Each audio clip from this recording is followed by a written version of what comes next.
Okay, we have a green box, we have a live counter ticking up, so pause. We're live. We should now be live. I hate that I have to pause now. Welcome back, everybody, to the Storytime Network. My computer is, well, it's not like new, but it's got a couple of new parts that should mean there shouldn't be as many issues as there were previously. Fingers crossed, knock on wood, and all that. Yeah.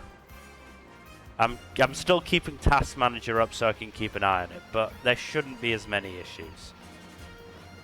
Either way. I have like a very important question / statement. Yeah. Oh? He's made of rubber. How did that happen? Yo ho ho! You took a bite of gum. Well, as it turns out, he took a bite of God. Yes, that's like really. There's something that still to this day tickles me about the good old. I rap. Not the pirate rap is literally the only good thing that came out of the entirety of 4 Kids, but just like there's something that tickles me about the just conceptually this whole thing that it is actually more complicated than he took a bite of gum gum. Yeah. Like the fact that there's an actual complicated issue behind. Yeah, is just very funny to me. Like, I just, knowing what we know, I want to know what was going through Shanks's head the moment he saw Luffy I deep-throat that assume group. If 4 Kids had ever portrayed it, it would be a lot of symbols. Fuck shit, fuck shit, ass. Well, I don't know, though, because, like, he has to have known that it's one of those fruits that chooses its wielder. So, in hindsight, Shanks... So, okay, here's the thing. There's a lot of things about we don't know about what Shanks knows, is the thing. So, here's the thing. I'm not trying to say that Shanks is some sort of,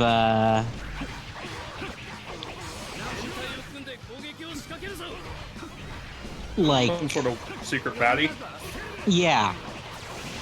At no point I'm trying to say that. Theory, personally. Yeah, it's just like, it's not a fun theory, because it's like, he is a good person. I firmly do believe that much. Mm-hmm.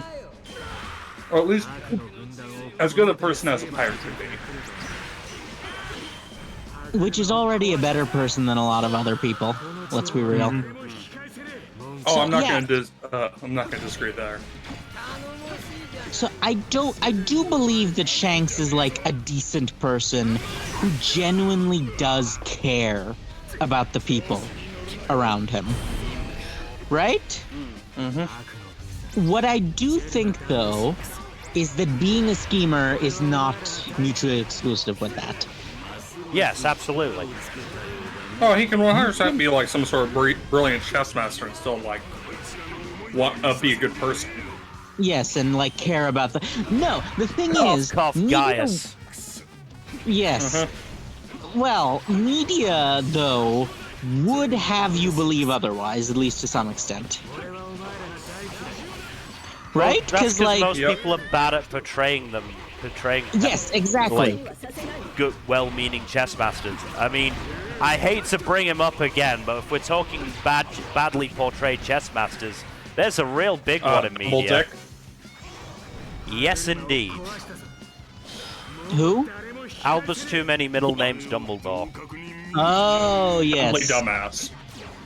Dumb as a door. Like, the worst portrayed chess master, I think, in popular fiction. I can't say ever, because there's a lot of bad fiction out there. But, you know. Yeah, I think Sturgeon's Law and all that. he's like definitely really bad.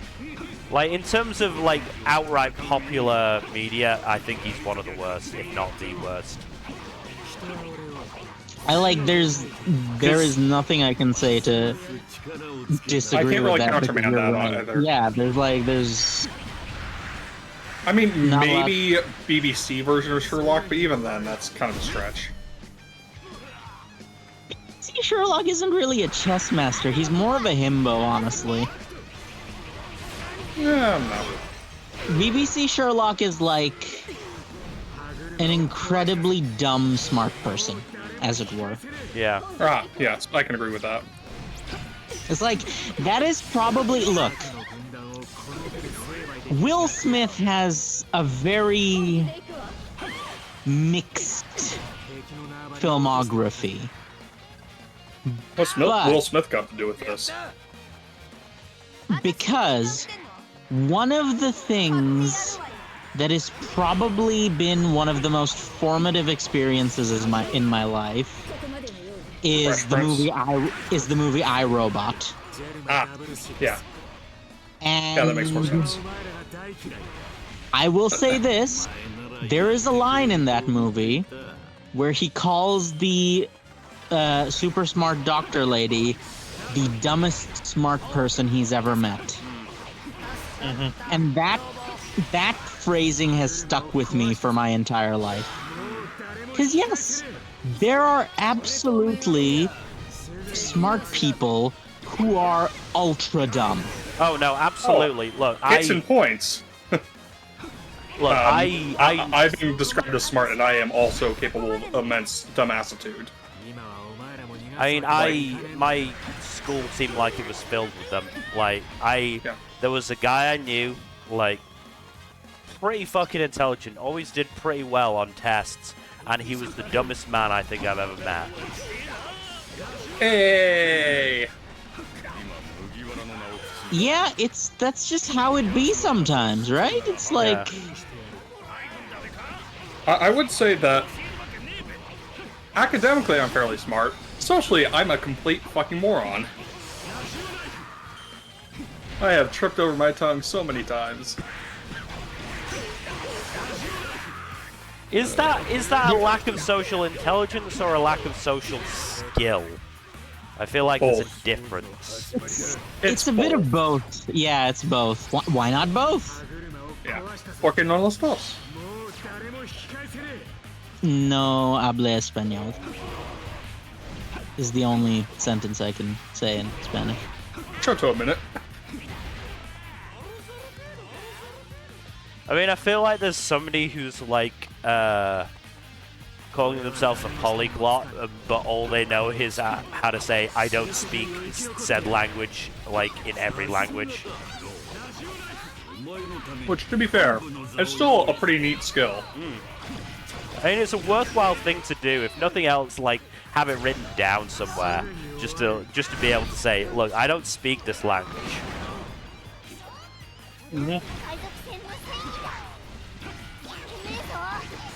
The most hilarious thing would be if they say it super well. Yeah. Enunciate it perfectly.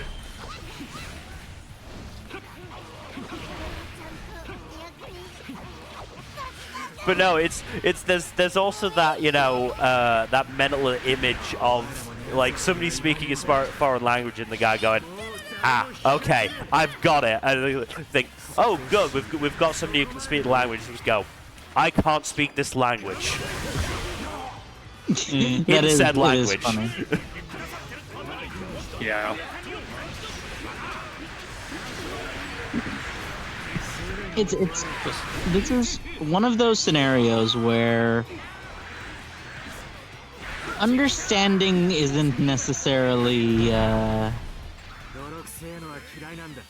doesn't necessarily mean as much as you'd like it to.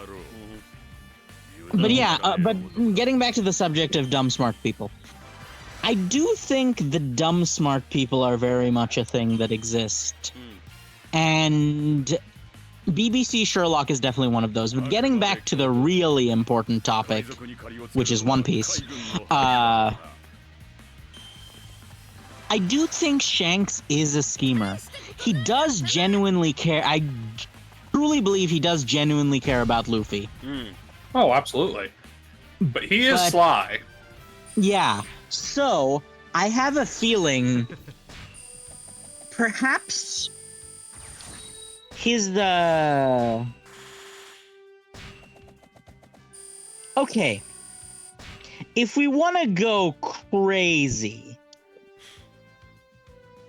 with the conspiratorial theorems, Mm-hmm.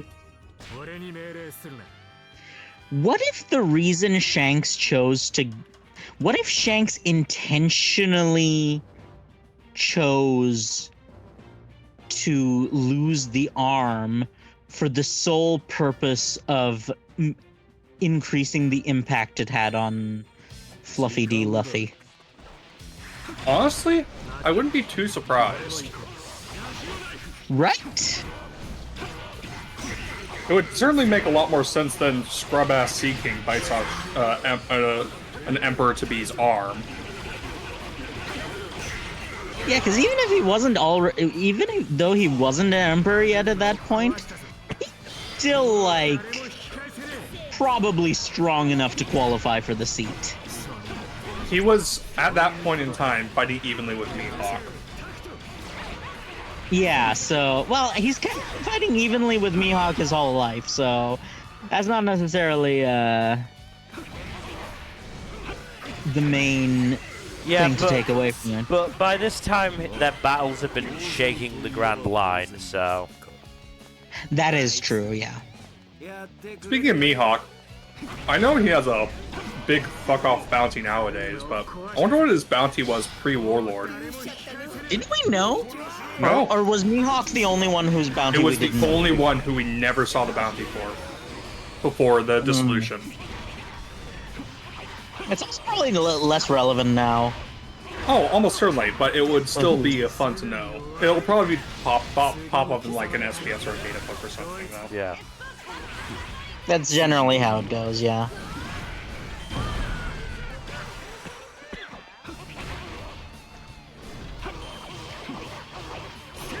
I do love me and SBS. It's just a shame that they get translated so slowly. Yeah. Are the SBSs included in English volume releases? Yes. Yes. Why wouldn't they be? I don't know, I guess it's mostly because I thought that they might not include it since the English readers don't really have a way of interfacing with it. No, they're definitely there. I think there have been occasional non-Japanese people who put in SPSs, but it's mostly Japanese readers. Yeah, I'm pretty sure that you'd like have to write the letter in. I do remember Yeah. seeing an SBS where someone says they learned how to write in Japanese specifically to send a question to Oda, Look, which is honestly pretty sweet. that's the sort of dedication you need to have I to mean, interface with. I feel like if the letter wasn't like, oh, I learned how to write in Japanese to send this to you, Oda-san, to say exactly this. Let the SBS begin. That might would be it. that would be the only appropriate thing to write in that scenario. Yeah. You're correct there. Yes. Yeah, I don't remember which SBS it was, so I'd have to go search again. That would take forever. There's like a good 3 to 5 SBSs per SBS corners per volume, so that means like about 500 SBSs by this point, or close to it.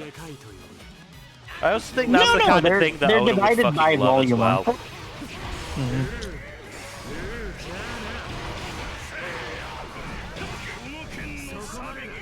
But yeah, I just I have a special fondness for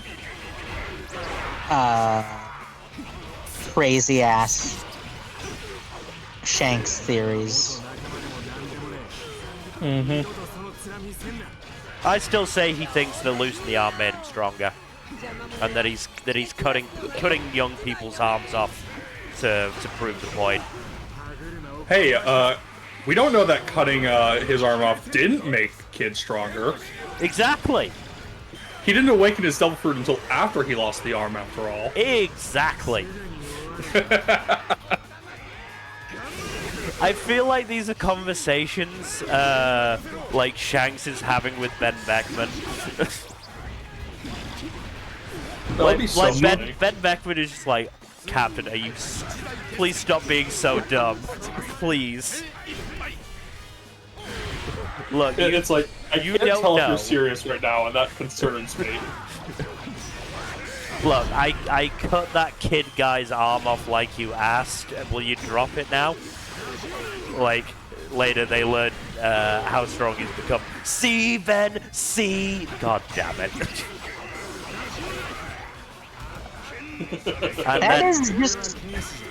That is absolutely a conversation I could see Luffy's. Okay. Is Shanks' kid Luffy's brother or his nephew? He's, Luffy's the big brother to the kid. Okay. I would say. Because so if dividing it generationally, then we're making Shanks one generation up Yes. rather than an older brother type. Oh yeah, definitely. Shanks is old enough to be Luffy's father. Mm-hmm. He is in his early 40s. No, he's between. Because I do think he's younger than Dragon. I Dragon think he's is like one canonically generation in down. his early 50s, last I checked. Yeah. So I think he's one generation down from Dragon. I believe Garp is in his early his early 70s, and Yeah. It's weird. Garp had Dragon pretty young, but Dragon waited a while. yeah. If I recall correctly, he was canonically like 30-ish when he met Vegapunk on O'Hara. And O'Hara was like 20 years ago, so yeah. 22 years from the current time, yes. Yeah. So he was about 30-ish, like in his early-ish 30s when he had Luffy. Yep, the math checks out. Math is in fact mathing. I do think.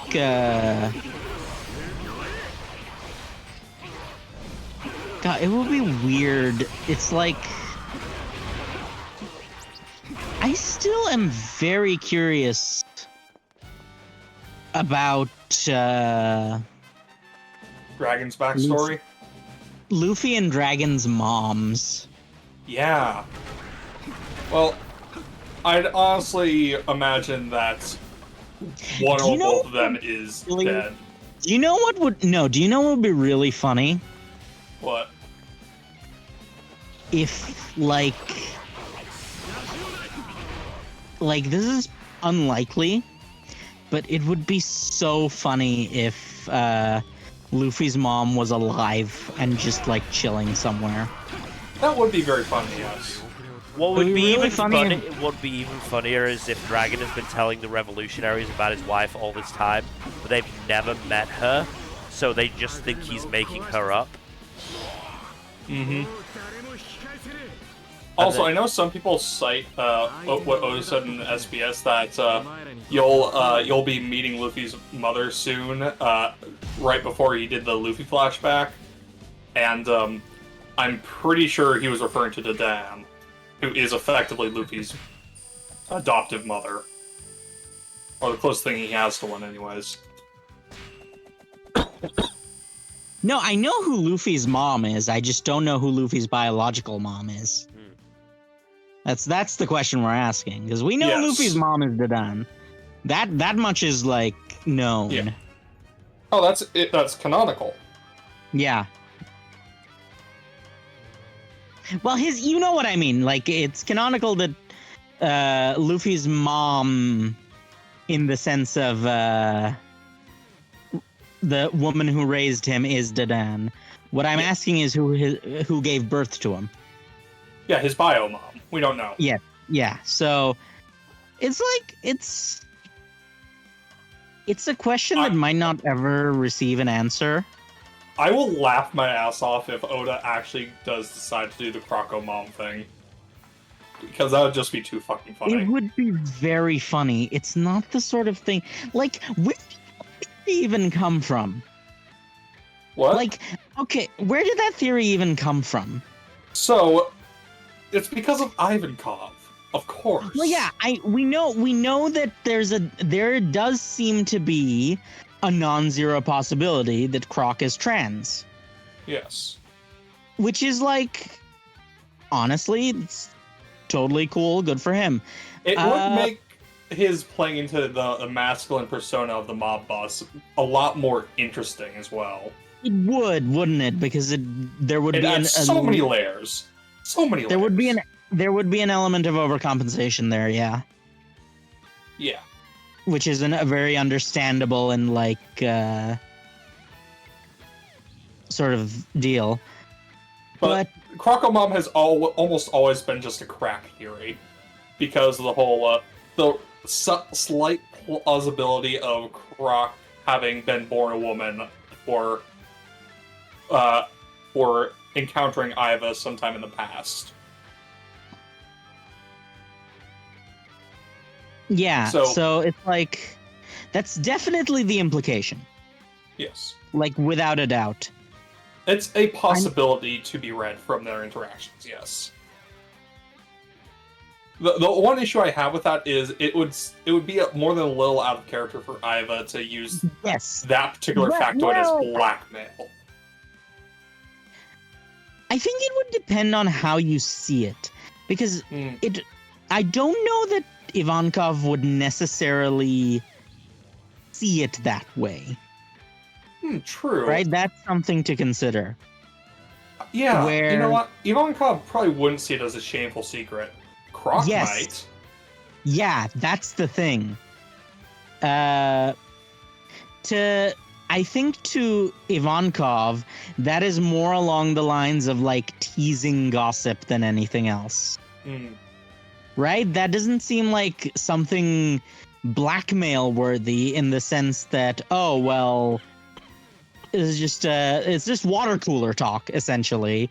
But like in a teasing way. Because like that's Ivankov's character, right? Like, I don't think Ivankov has ever been... a tease, yes.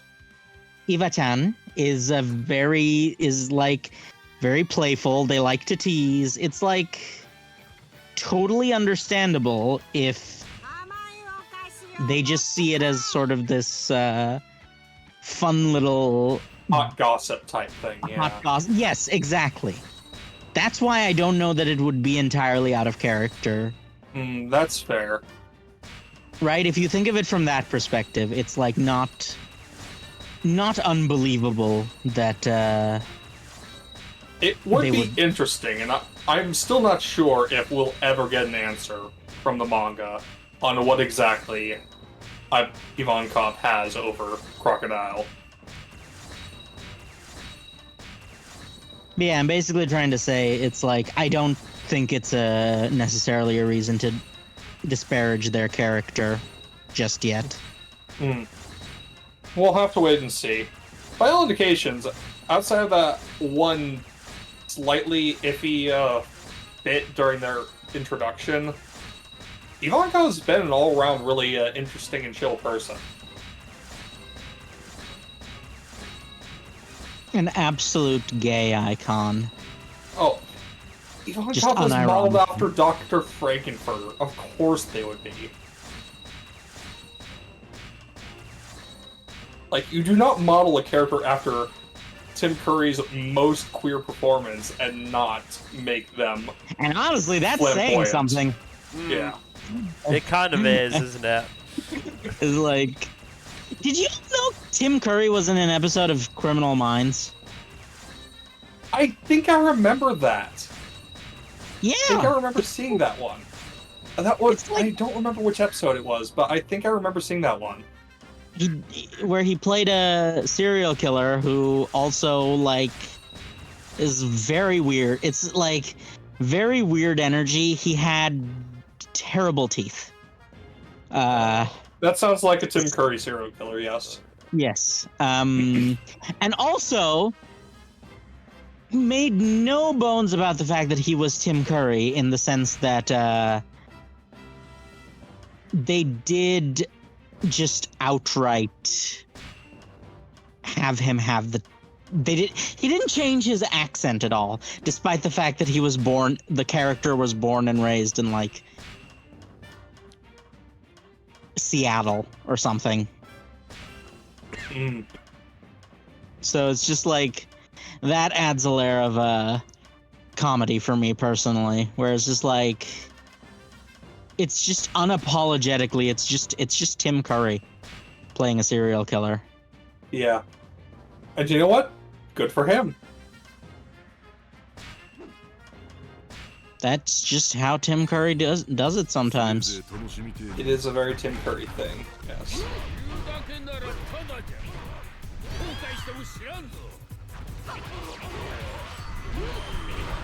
But yeah, I don't think. Well, you know what? Probably sometime during the war arc that's coming up, Crocodile and Dragon will be on screen at the same time. And Oda has the potential to do the funniest thing of all time. Oh, yes.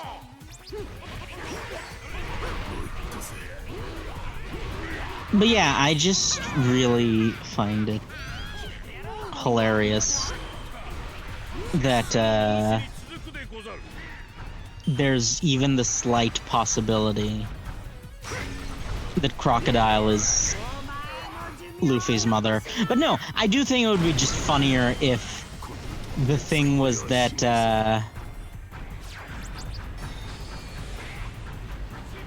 Luffy's mom is just alive and chilling somewhere and like outright said, yeah, I like maybe it was a situation where the relationship wasn't that serious and she kept the kid but didn't want to raise it.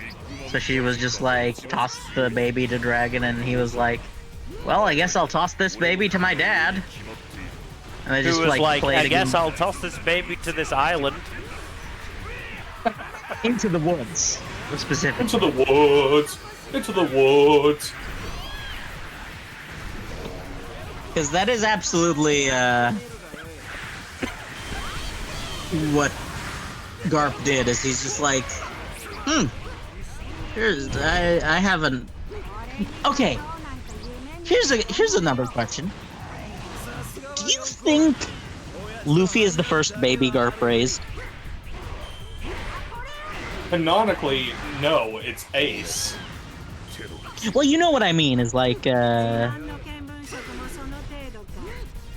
you think he had a? I do not think he had a hand in raising Dragon, or if he. No, actually, I think he did have a hand in raising Dragon, but it did not go the way he wanted it to. Maybe that's why Dragon handed Luffy off to Garp.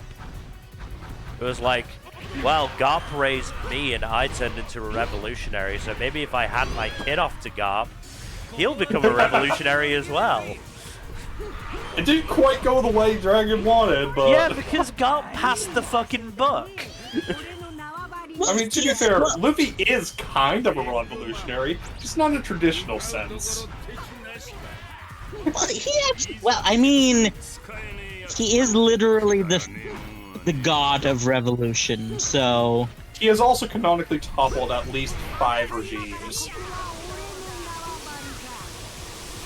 Is it 5? I think so. Or 5 either, yeah, so let's... Arlong, for one. Then... Well, Crocodile's attempt to take over Alabasta was in the middle of the coup, so that's kind of borderline in case. Yeah, that's why I... Toppled Enderu. And then Enies Lobby War 7 wasn't a toppling, it was confrontation with the world government. Thriller Bark, I would say, qualifies because he broke Moria's hold over all those people. Then you have the Whitebeard Core Saga. Then you get to Dressrosa. Yeah. And of course, My Kaida. My man's has toppled quite a few revolutions, quite a few regimes, huh? Yeah. Dragon would be proud. I'm pretty sure Dragon is proud. Exactly.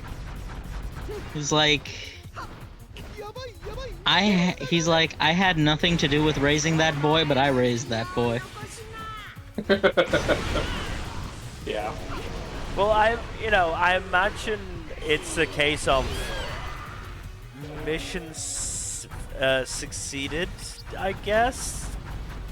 Task failed successfully. Yeah, task failed successfully. Like, because if he did,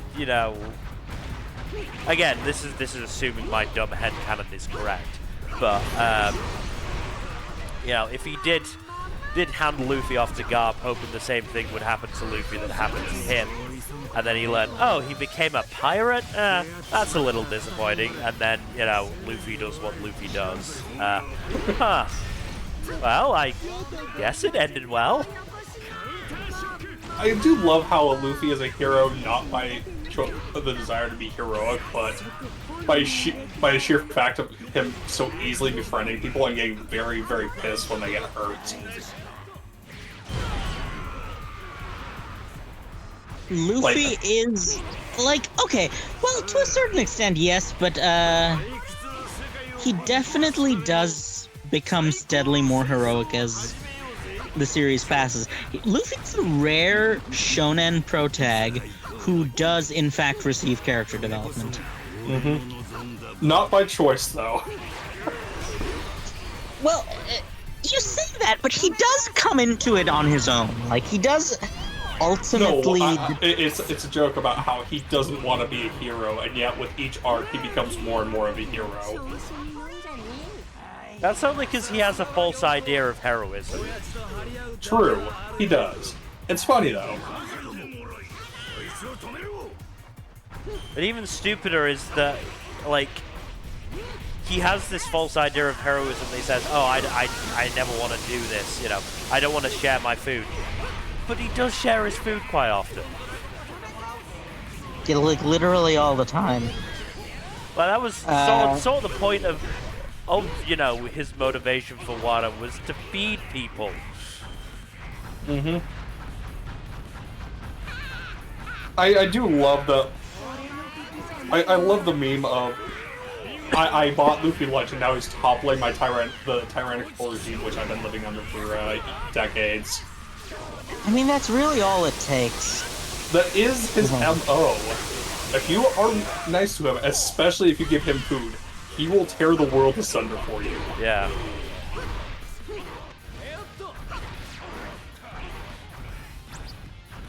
It is a thing of beauty and amazingness.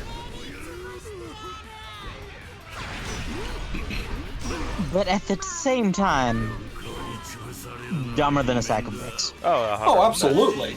That was never in doubt.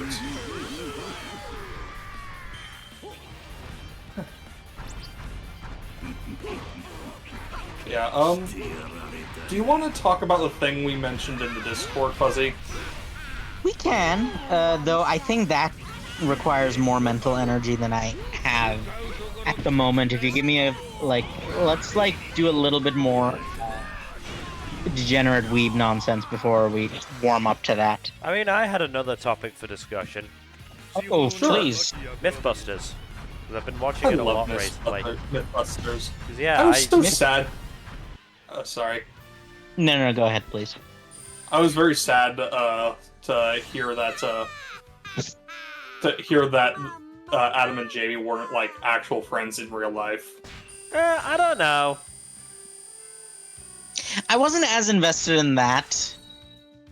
It Well, was. I don't know. It's just kind of sad. It was sad for me as well.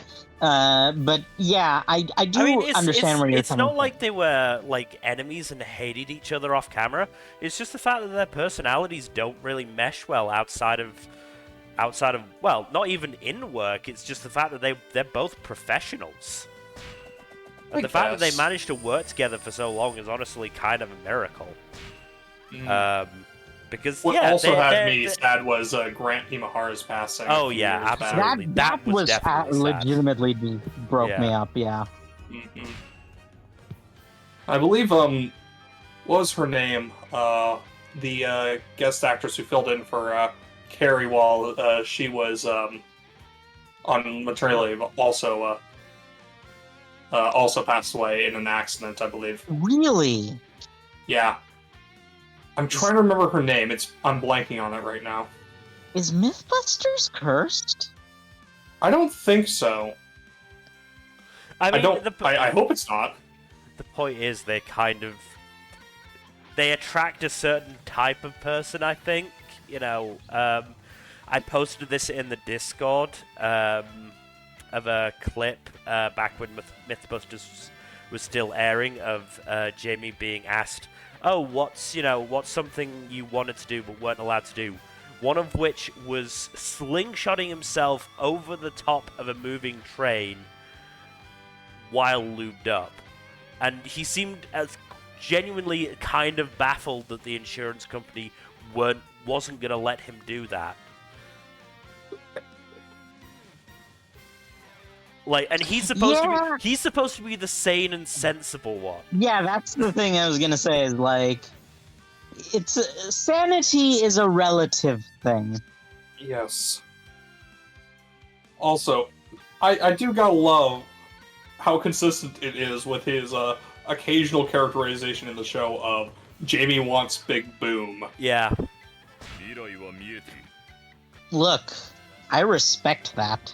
Again, that's... As do I. That's the thing, Jamie and Adam might not have been friends, but they got along in the areas where it counted. They both love building things, and they both love fucking making things explode. No, they both loved building things, and they both loved breaking things. Yeah.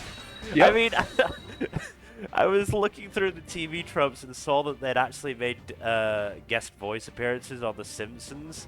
And I watched the clip of it, and it's just, like, perfect. It's like, we're going to be testing the myth of does a cat always land on its feet? But obviously we don't want to harm a real cat. So here we have a robot that we're going to stuff with ballistics gel and then fire out of a cannon. And it's like, wait, what were we testing again? Don't know, don't care.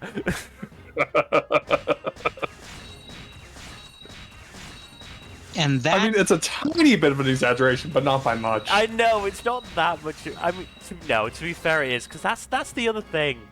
Like, obviously, they can get pigeonholed as the guys who just go, oh, Big Boom, Jamie want Big Boom, but they genuinely have a pretty good scientific process. This because they're, like you said, they are actual, genuine professionals. Yeah. Like, this is their job. Yeah. And they have qualifications. They're not just some random... Well, they might have been pulled off the street at random. But, like, that doesn't change the fact that... I mean, that's the thing. Both Adam and Jamie, even pre-Mythbusters, had a long, like, CV in, like, special effects, design, engineering, and all that sort of stuff. Yeah. Like, they're genuine They were industry big names professionals. in the effects industry. Yeah. I don't know about big names, but they were very well regarded at the very least. I mean, that video, again, that video that I posted, I think it was Saturday, about Adam doing the ball of tinfoil. Like, in it, he casually mentions, having colleagues and having dinner with colleagues at ILM, which is obviously, Industrial Lights and Magic, this big effects studio. He has worked with them. For sure, so, like, no, they're definitely industry professionals. They absolutely know what they're doing.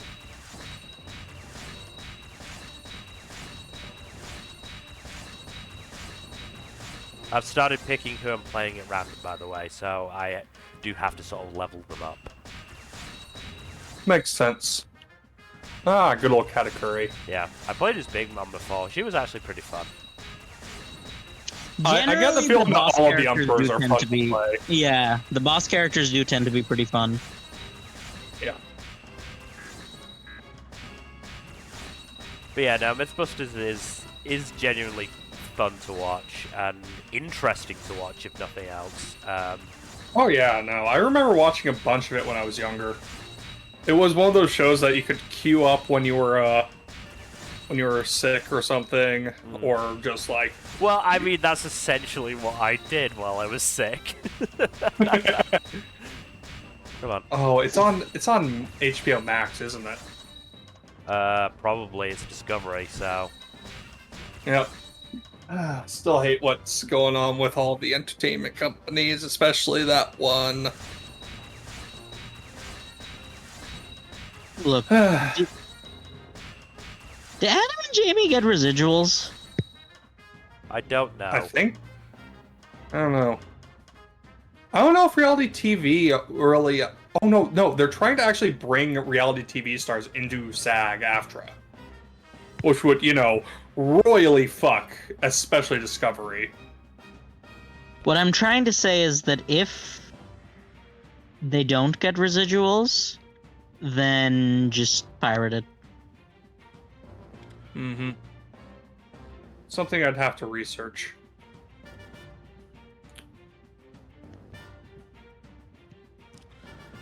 Yeah. So yeah, so Adam, his model work has appeared in major films including Star Wars Episode 2: Attack of the Clones and Matrix Reloaded. So those, are two pretty big fucking movies. They're big, not great movies, but Not the effects were great good. movies, but big movies. Yep.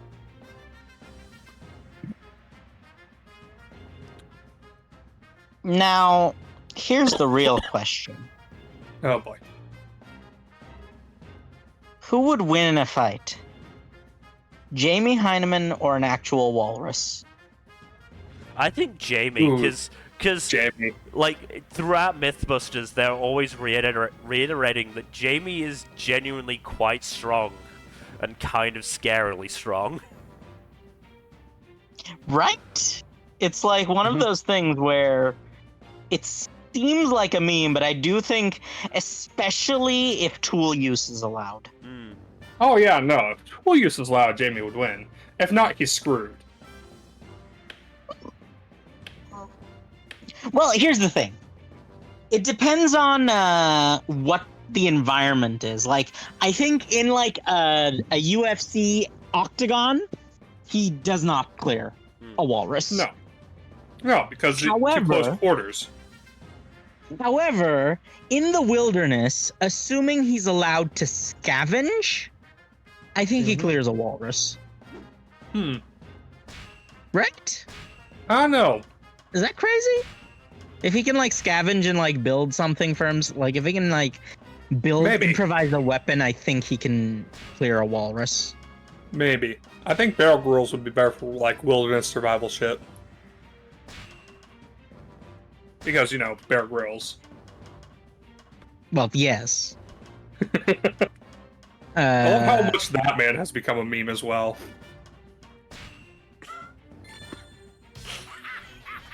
Remember, back when I was in school, there were always jokes about Bear Grylls just finding excuses to drink his own piss. I'm pretty sure it only happened the one time in an actual episode, but still funny. I do wonder how he feels about that sometimes. About like having become The piss the drinker. drink your own piss guy. Yeah. Like it feels particularly great, all things considered. There are worse things to be known for. Far worse things.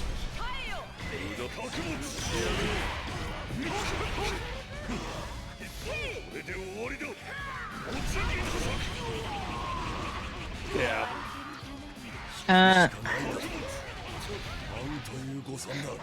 The issue with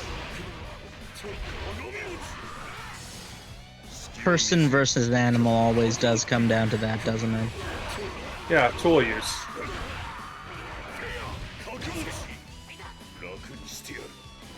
Well, It's not...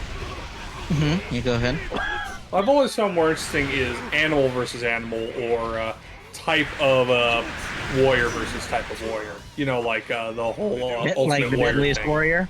Yeah, Deadliest Warrior. It was... Deadliest Warrior was a ton of hypothetical bullshit that probably wasn't true at all, but I still miss it. It was fun. That's the thing. Like, it almost certainly was absolute bullshit, but goddamn if it wasn't entertaining. Yeah. Yeah. No, the thing I remember most from, like, the Discovery stuff, besides, you know, like, the regular, host does a cool thing type thing, is the most extreme on Animal Planet. There were some entries. Anytime one of the entries was an insect, it, like, messed me up. Oh yeah, like, the deadliest animal in the world is the mosquito. Because of all the, yeah. you know, deadly diseases it spreads.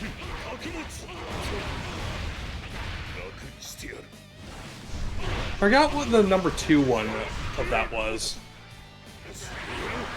I remember being super excited and super happy that the alligator was the number 1 for strongest bite. Because at the time, alligators were my favorite animal.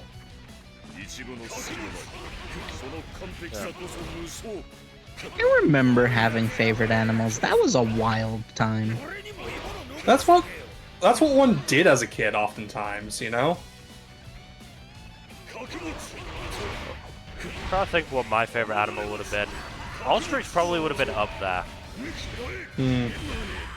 Because of your long-standing feud with the Australians. No. No, that's the emus. Yeah, and that's emus. I know that's the emus, but let's be real. Ostriches and emus are the same thing. They actually Like, I know on a emus are literal substantially level- more aggressive. Yeah, I know on a literal level they're not the same thing, but, like, they're the same thing. It was actually because of scrubs. Really? Yeah. Because there's that episode where what is it?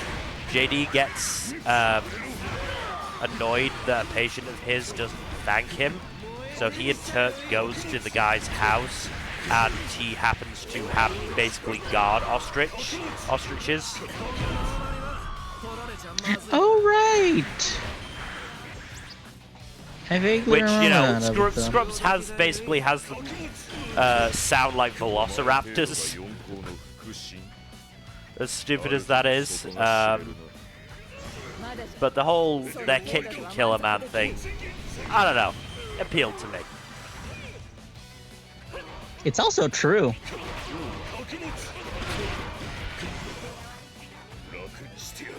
Which is a plus.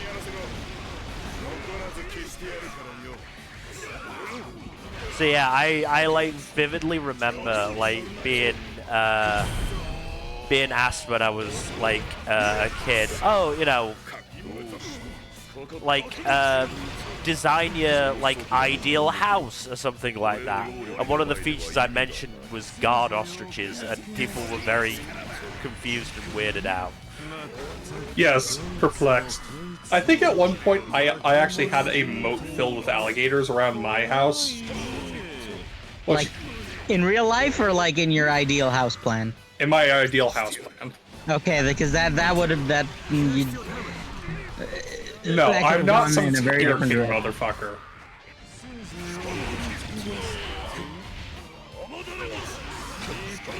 Also, my Yeah. parents super would not have let me do that. I should hope so.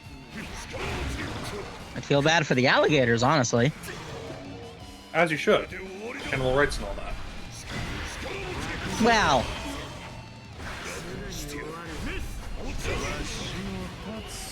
okay, yeah, that would be getting into a topic where I do have a genuine spicy take. Uh-huh. I should clarify that, first off, I am very against the idea of unnecessary cruelty. I'm very pro-conservation. Don't But like at where the this is same- going. But at the same, yes, there is a but there.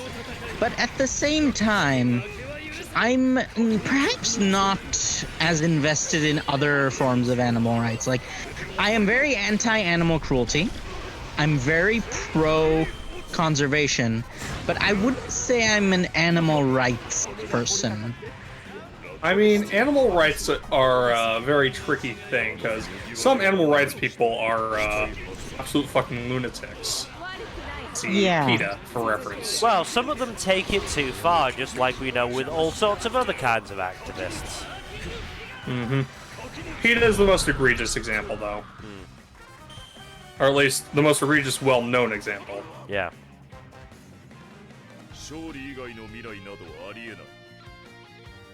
Yeah. But basically, what I'm trying to say is that, like,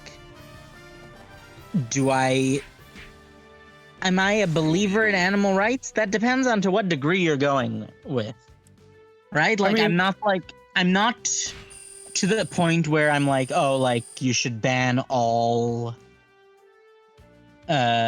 meat farming. Maybe it's a good idea to ban all meat farming for, like, environmental reasons. But, like, I don't necessarily come at it from the animal rights perspective. Yeah. I mean, there is also just the fact of, like, cruelty-free meat is generally better meat. Yep. In terms of both, like, quality and production. And the only reason more meat isn't cruelty-free is because the asshats at the top of the companies who are making it, like cutting corners because they're, you know, greedy assholes. Like, it's profit, right? Profit is king. Yes. I don't know if this is a hot take per se, but, like, I feel like everyone who places profits above the well-being of other people should be shot out of a cannon into the sun. The sad thing is that is a hot take to a lot of It people. shouldn't be. It really shouldn't be. It absolutely should not be a hot take, but it is. Yeah. And that's kind Because of the world we're stuck in. Yeah, some people are just like, you want to kill people? No, I think people should be held accountable for their beliefs and actions, and those people oftentimes can only be held accountable by being shot into the sun. Because there is no court on this earth that will convict them because corruption and all that shit.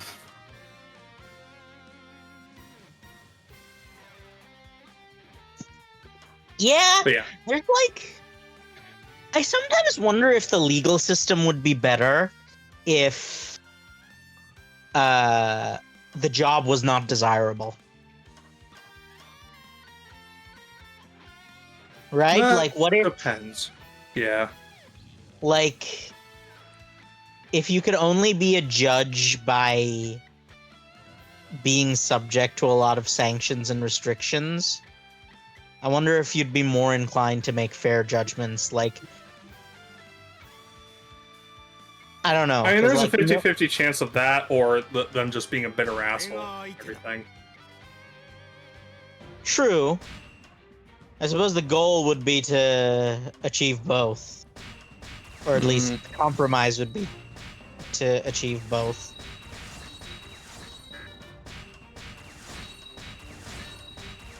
Perhaps. Regardless, speaking of governmental corruption, One Piece. Ah, yes. The series does contain multitudes. Yeah? What are you specifically referring to, though? Well, I have been rereading the Egghead arc because, you know, hiatus drives me kind of crazy whenever One Piece is on hiatus. Oh, I know the feeling. Meh. Rare of them. But yes, it's so fascinating to me, just the staggering amount of corruption that Oda has put into the world government in One Piece. And it almost makes me wonder, is this commentary on something? Well, put it this way, I'm still fairly certain in my assertion that the Gorosei is based off of the old Japanese government post-Meiji. I would not be shocked, honestly. It makes a lot of sense. Which, you know, did have, like, a collection of elders who ruled basically as the government. And the prime minister was picked out of those guys, like 90% of the time. Yeah, that tracks. Oda is a very, very studied person. The thing is, though, he'll never admit it. No. But yeah, here's the thing. I started reading One Piece first, I think, January 2019. I started taking my Japanese history module where I learned about those elders in the Japanese government in early 2019, so it was very fresh in my mind. And, you know, I suddenly learned about this and was like, wait a minute, that sounds familiar. Wait, Oda, you son of a bitch. Again, Oda is a lot more well-studied than he'd like to admit.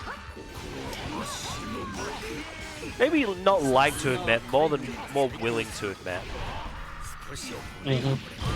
Because, again... He's also one hell of a film buff. But yeah, you know, Wano is really similar to the whole debate about opening up the country, you know, pre and post Meiji. I do find it interesting that it comes down to the decision to keep it closed for the time being, but not for any, like, regular reasons, but very much for more fantastical reasons. It's like, Oda never shies away from social commentary. The thing is, he does have this layer of obfuscating stupidity. Like Luffy. Well, maybe not obfuscating stupidity, but, you know. In Luffy's case, it's not so much obfuscating as it is an addition.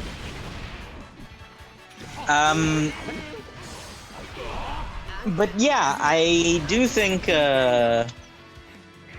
it's not surprising to me that Oda would include a multitude of social commentary with the structure of the world government. But I do think the specific one he picked is interesting. Oh, you mean the Meiji? Yeah.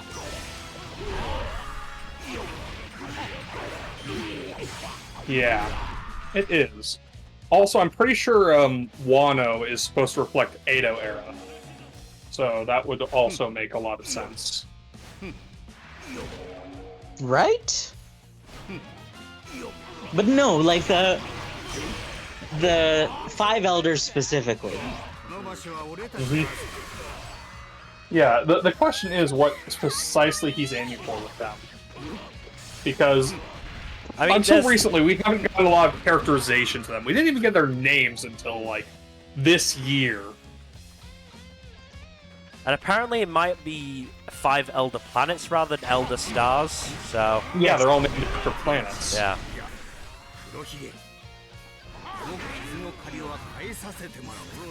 The wonderful nature of translation, eh? Yeah, you do it is got a lot always of awful. multi-purpose words in other languages. It's got to be a translator's dream. I can already see the translator screaming in the corner. I mean, you know, there's Cypher Academy that drove one translator to actually quit, so... I'm not shocked, but that's Nishioshin. Yeah, that's like, that dude is not someone to take lightly. I mean, that's a dude. The dude. That's a dude used to writing novels rather than manga. He also staked his reputation. His like whole reputation is built off of all the multi-layered puns he writes in Japanese. To the point where, like, I remember seeing fan subs of the original Monogatari anime, and it's like so much translation text there. Yeah. Because like, Oh, dear there's God. just yeah, no. The entirety of Monogatari is inherently one of the most. Difficult to translate. It's very dense, Yeah. and it doesn't help that it's also like ultra self-aware in many ways that are not easy to translate. Yeah. It can be a bit obtuse at times. From what I've seen. I'm not super familiar with the series, if I'm being honest. I have a very complicated relationship with Monogatari. Initiation in general. I'm not surprised. Because what he has a tendency to do, from my perspective, is he writes well, obviously. The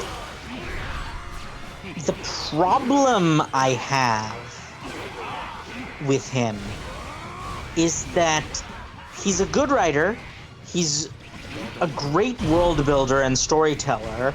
It's just that I never quite like the stories he tells. Very much a not my vibe type of thing. Well, no. I like the vibe.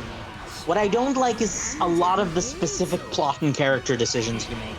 Just don't, just make me recoil. Are you talking about the toothbrush scene? No, the toothbrush scene is honestly one of the... It's very overplayed, but it's honestly one of the least egregious examples of that in the series. Which in and of itself should tell you something. I know that the Monogatari series is very sexually charged. That's not even the issue. The issue is that half the cast are lollies. Ah, right.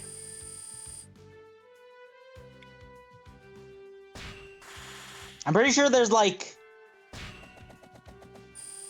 one male character in the series. Yeah, the Protag. That's not a joke. Protag-kun. Yeah, Protag-kun. Well, okay. There are other male characters. But they're very much, they only show up occasionally. There's no regular male characters in the cast of regular supporting characters. Do you want to know something, Fuzzy? What? In Cypher Academy, the main character is pretty much the only male character in the entire setting. Well, in the entire school, which is basically the setting for the series. He does have that tendency, doesn't he? He is also kind of a fanboy, so... Oh my. That at least excuses it. Unfortunately, there's some trauma there. Oh my. Dang it, the button went off at the wrong time. I feel like that's... See, I was gonna make a premature joke there, but that's like the opposite of that. Is this a condition that you can have? What, coming too late?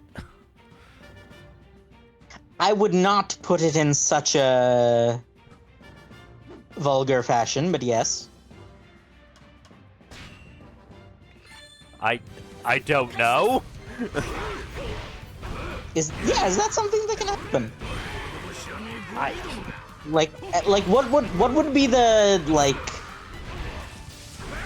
issue there, but medically speaking? Or I mean, I would either maybe a weakening of the muscles involved, or a blockage in the pipes, maybe? I don't know. Oh yeah, pipe blockage is not ideal. No. Dude, You don't really want yeah. to build up of that. No.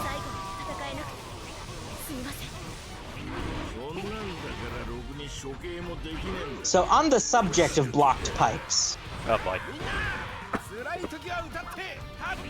shall we talk about Death of the Author a little bit? All right. Yeah. This has to do with that discussion we had earlier, right? Yeah. So Jack, would you like to give a brief recap of the discussion, just so for context? So we had a discussion a while earlier today about on Discord about author expectations set by authors with regard to what they're writing versus audience desire to see those expectations fulfilled. And a point I came to was that creators are not obligated to give fans exactly and everything what they want, but the same way, fans are not beholden to the creators' desired interpretations of their work. So it's a kind of a two-way streak in that creators don't have to do everything the fans want them to do, but fans do not have to follow the author's wishes with regard to what their work is perceived as either. That's my take, because I've seen both sides of this. Like, for example, I did see one con video of a couple musicians just roasting George R. R. Martin's taking his time to write Winds of Winter, which I am still annoyed by the way. But then Neil Gaiman comes on stage and along with George R. R. Martin, and Gurm smashes the guitar that they're using. And Neil Gaiman asks them to repeat the sentence, "George R. R. Martin is not your bitch." So the thing is, Neil Gaiman is an absolute icon in many ways.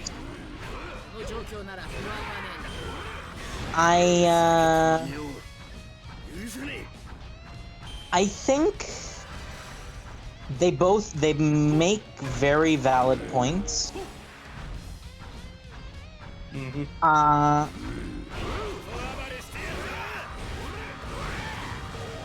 What the primary issue is that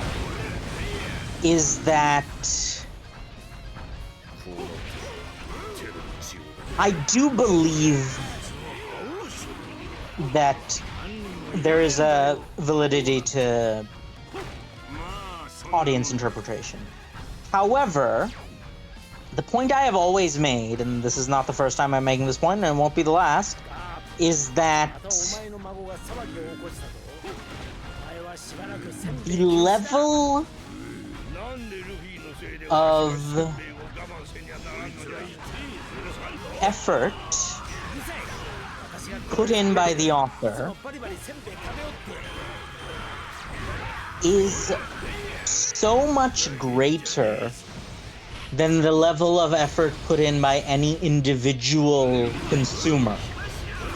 Not the audience as a whole, but on a consumer-by-consumer basis, that to me, the author's words tend to have more weight.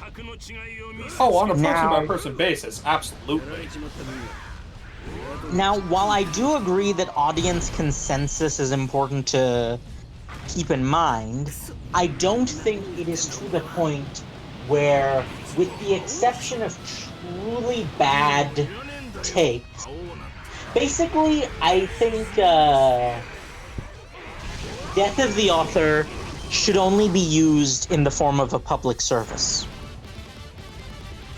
In that it should only be applied when the author's take is truly horrendous. And as opposed to just, like, kind of bad writing. Right? I can see where you're coming from.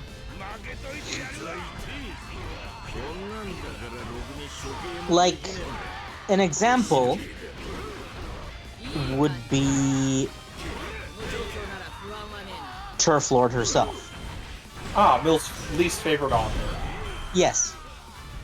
You can absolutely apply Death of the Author to her, because doing so is essentially a public good. See, I actually don't agree with it in that case, because death of the author is a very finicky thing. In terms of, like, how it's applied in these cases. Because the author's opinions, depending on the author's opinions, can and often do influence a work.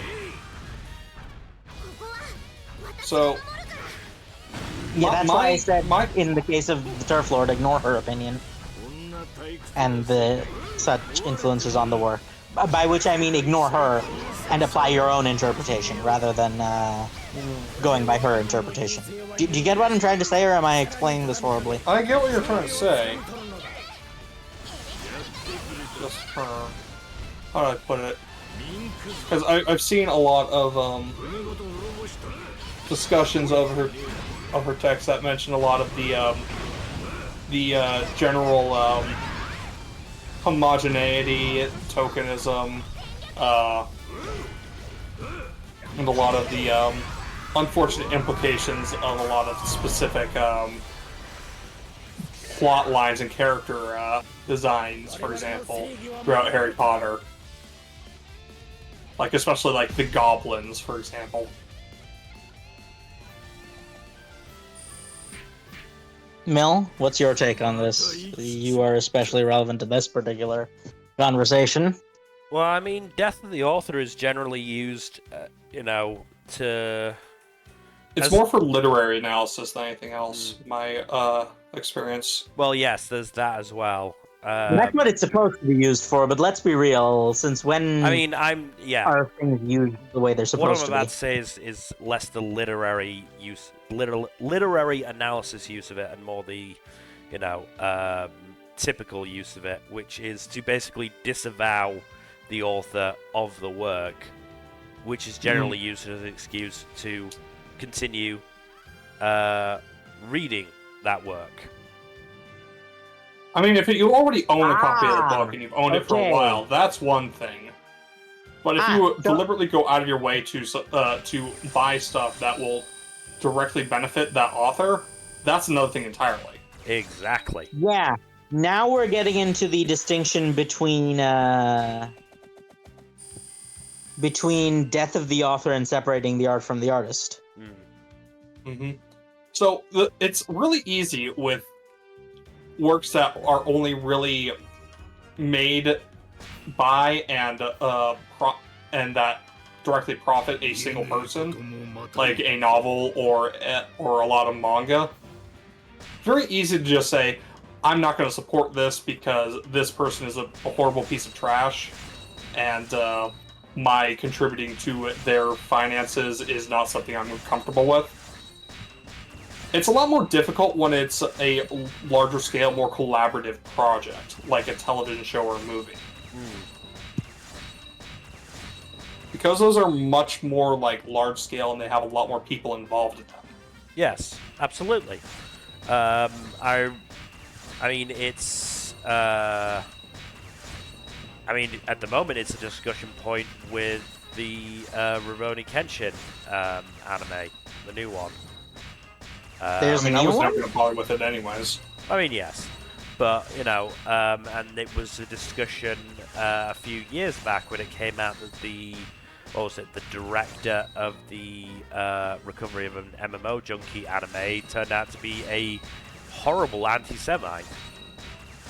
And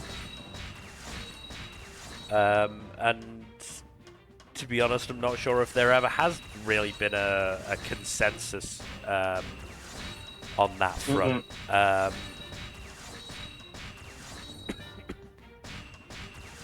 And it's one of those things where it's like very hard to reach any sort of realistic consensus. But I think again, because there was this discussion as well when Hogwarts Legacy came out of J.K. Rowling was uninvolved. She'd still profit from it, but other people would profit from it too. Other people would profit from it, and but the point that I started making, and that I started seeing made, therefore I started making, was that the success of Hogwarts Legacy gave her legitimacy. Mm-hmm. And that if Hogwarts Legacy was to do well, then she would be able to point to it and go, look, I'm still relevant, and therefore my horrible, horrible views are relevant as well. Admittedly, you know, there's only so much legitimacy can be taken away from her, given that, you know, this is a fucking island of turfs that still wants to keep her relevant, but, you know, it's... Honestly, at this point, I think turf is kind of a misnomer because that assumes that any of these people are feminists. Yeah, no, absolutely, and I agree with you entirely on that. Just call them what they are. They're transphobes. Yes. That's just what they are. Transphobes, bigots, whatever you want to call them. Bigots is a nice catch-all term, because more often than not, if they're transphobes, they tend to be other phobes as well. Yeah. That's true, Turf is just a very pithy way of saying transphobe, basically. But it is very specific, and doesn't really apply to anyone really anymore, because anyone for whom that label would apply isn't really a feminist. Mm-hmm.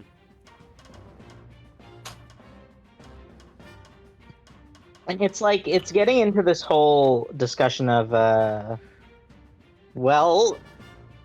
But, you know, to take it in a different direction, in terms of, you know, disconnecting the artist and the art, you know, I don't think it's as much of an issue if you know, spend money on H.P. Lovecraft stuff now, because he's dead. He's not profiting on anything. Yes. He's long dead, yeah. You know, so at that point I go, all right, you know, as long as you acknowledge that he was a horrible, horrible person, which he was. He was bigoted even by the standards of his time, yeah. Which is saying something. You know, as always, ask people what the fuck his cat was called, and they will suddenly get very uncomfortable once they find out. Oh yeah, his cat was called... Yeah, but, you know, it's... So, yeah, it is a case for me of can the awful person in question profit from you spending money on their works? If they can, don't do it. Yep. Especially, you know, again, when it can be such a little thing, you know, like not buying a video game. You know, you don't have to be outright saying, oh, I'm doing this because I support trans rights. As long as you don't do it, I think, you know, there would be an element of, all right, fine, cool, you're not doing it. But that's the thing. So few people, or the people that did buy it, don't seem to realize that, you know, it was such a little show of support for the trans community to not buy it, and they fell at that very low hurdle. It reminds me of the time, like, several years ago. Not too long ago, I think, like 5 years ago or so, when it came out that Chick-fil-A, or at least the company behind Chick-fil-A, supported some really shitty homophobic practices, I think including conversion therapy. And people were advocating for boycotts of it, and a lot of people vocalized support, but then just continued buying Chick-fil-A anyways. Yeah. Yeah, just like, how is it? There are like, so many other fast food places. Yeah, there's, like, I get it, they have good sandwiches, but like, it's not an excuse. It's really not. Right? It's just like, just because they have good sandwiches doesn't mean suddenly they're like okay to support. Mm-hmm. Yeah, that's the thing, like, offering a high quality service is all well and good, but like, if they're shitty people, they're still shitty people. You cannot, like, change that by wishing that they are better people, in spite of their shittery. Not how it works. Yeah.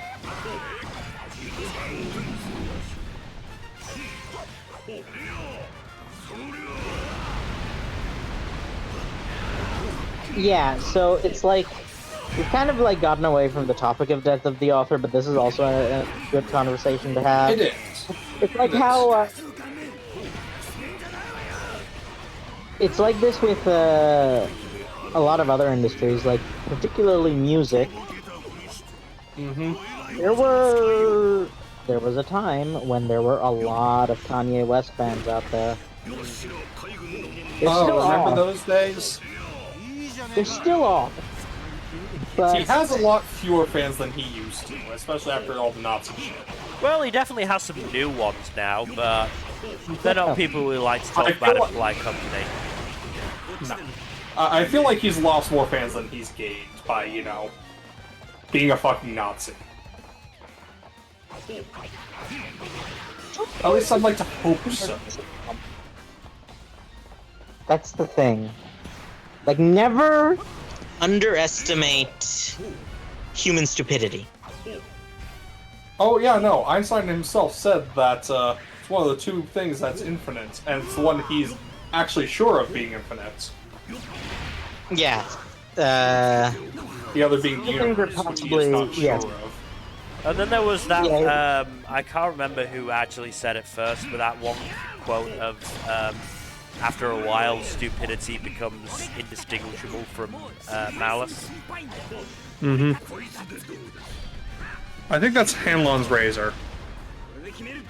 Very possibly, yes, it sounds No, familiar. Hanlon's razor. I believe Hanlon's razor is do not assume malice when Stupidity is the Stupidity is- explanation. is a perfectly viable explanation. Yeah. Similar, but not quite the same thing. But yes, and then I think somebody took it a step further but when, don't assume stupidity is malice, but after a while, sufficient stupidity becomes malice. I hate fighting Ace. Where's Akainu when you need him? I was wondering when you were gonna go there. Well, you do have this is a Donut Palace, so it's very appropriate that he's here. Genuinely one of the most annoying people to fight in this game. I'm not shocked. His full force burst just staggers you every attack without you being able to do anything. Where was Sounds that like when he fun was time. fighting Akainu? Where was that at Marineford?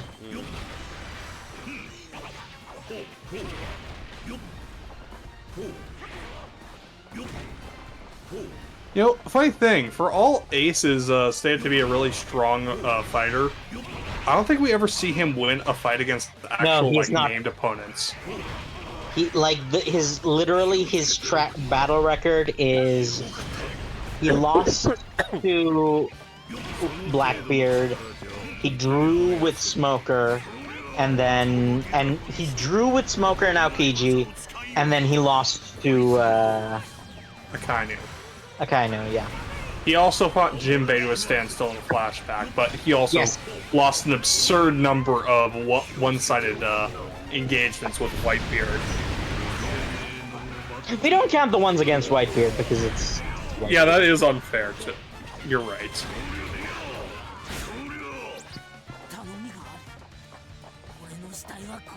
Yeah, so the moral of the story is The game made Ace overpowered when he doesn't deserve it. look, that is possibly the harshest way of saying it, but it's not inaccurate. This is the thing. Yeah, Ace is probably one of the biggest sufferers of the dwarf effect.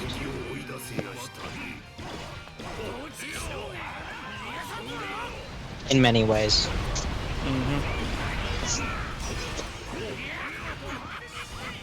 But yeah, but getting back to the whole death of the author thing and like the author's opinion versus interpretation, I do think that while it is valid to a certain extent, there are times when the author at least deserves the credit of letting their interpretation be the primary one. No, that is fair. But I do agree to an extent.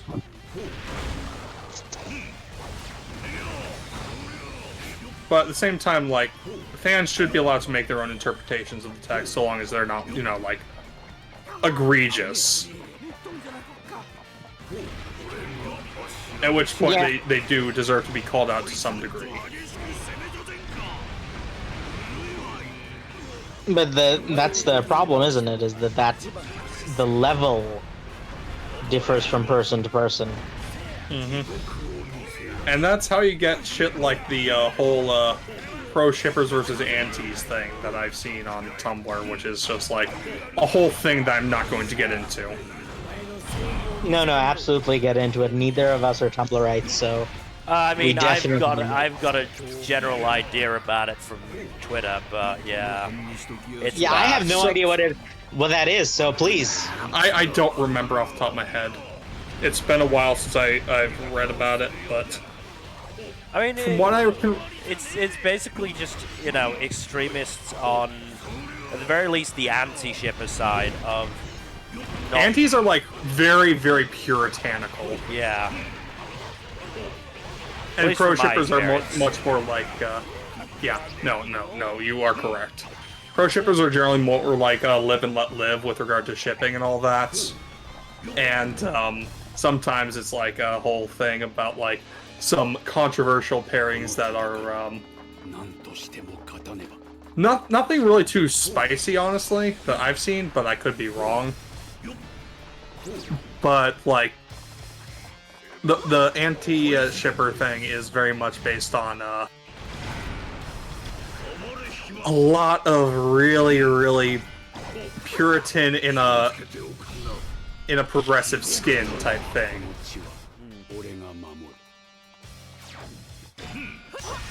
Okay. Here's the issue, though.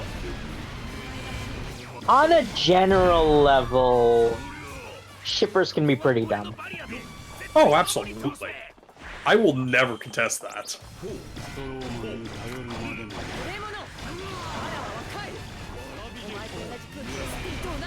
So while I do understand to a certain extent, I don't know that I, like, obviously I disagree with Puritans at any possible oh yeah, point. Puritans. Yeah. But I can understand the more rational point of view of that in the sense that, yeah, shippers can be a bit problematic.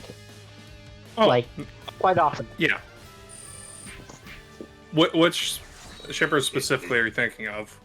Or do you not have one specific in mind? I don't have anything necessarily specific in mind. I just think that there's like a lot of the crack ships tend to be pretty not great. A lot of crack ships are dude and girl interact one time. OMG soulmates. No, I also do not like a lot of the times when it ships. Like, you know what? Okay. Here, let me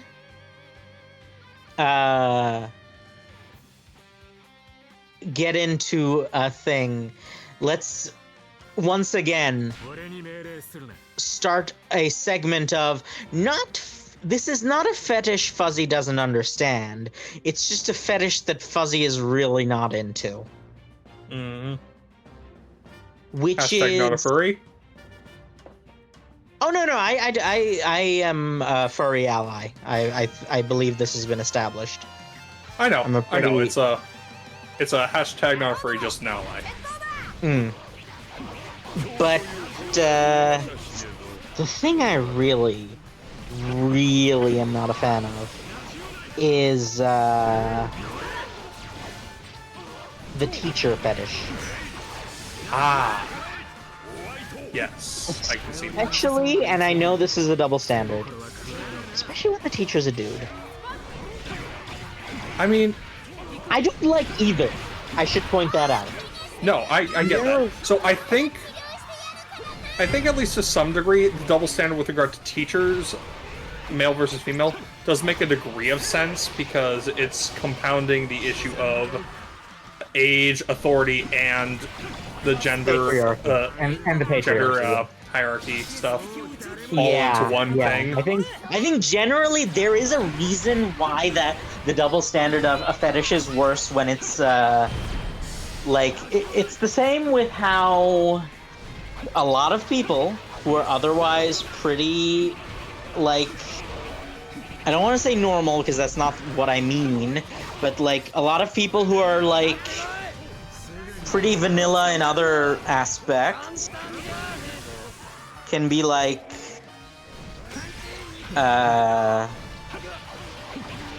into stuff like Shota-ne-san, which is definitely one I understand more than a lot of other fetishes. Mm-hmm. I totally get where that one is coming from. But I kind of sort of do, but not really. But when you reverse the genders, it becomes so much worse, and it's very much. It's very much because the moment you have to always remember that the patriarchy is like the icing on an incredibly problematic cake. Yes. It's like so many layers of power imbalances and shit in a relationship, and adding patriarchal nonsense just compounds it in infinity. Just makes it so much worse. I am very much not a fan of the Oni Tanimoto pairing to be as degenerately weeb as possible. I don't blame you. I'm generally not a fan of... I'm pretty much not a fan of any incest ships, to be brutally honest with you. I don't see the appeal. Beyond, you know, the whole forbidden fruit factor that some people seem to really like. But that is the more or less the entirety of the appeal, isn't it? Is like the forbidden fruit principle is a very, very strong and like prevalent thing. I mean, that is why, you know, incest and pseudo-incest porn is like one of the most popular tags in general. So yeah, I'm not shocked. Like, it is absolutely, like, consistently it's in the top 3 in America, isn't it? Top 5 at the very least. I think the only ones that really come close are interracial and MILF. I could be wrong on that. But yeah, I do not really like the teacher-student pairing. And again, that seems to be a very popular one. It's one of those things that you either love it or you hate it, for the most part. There's very little in between.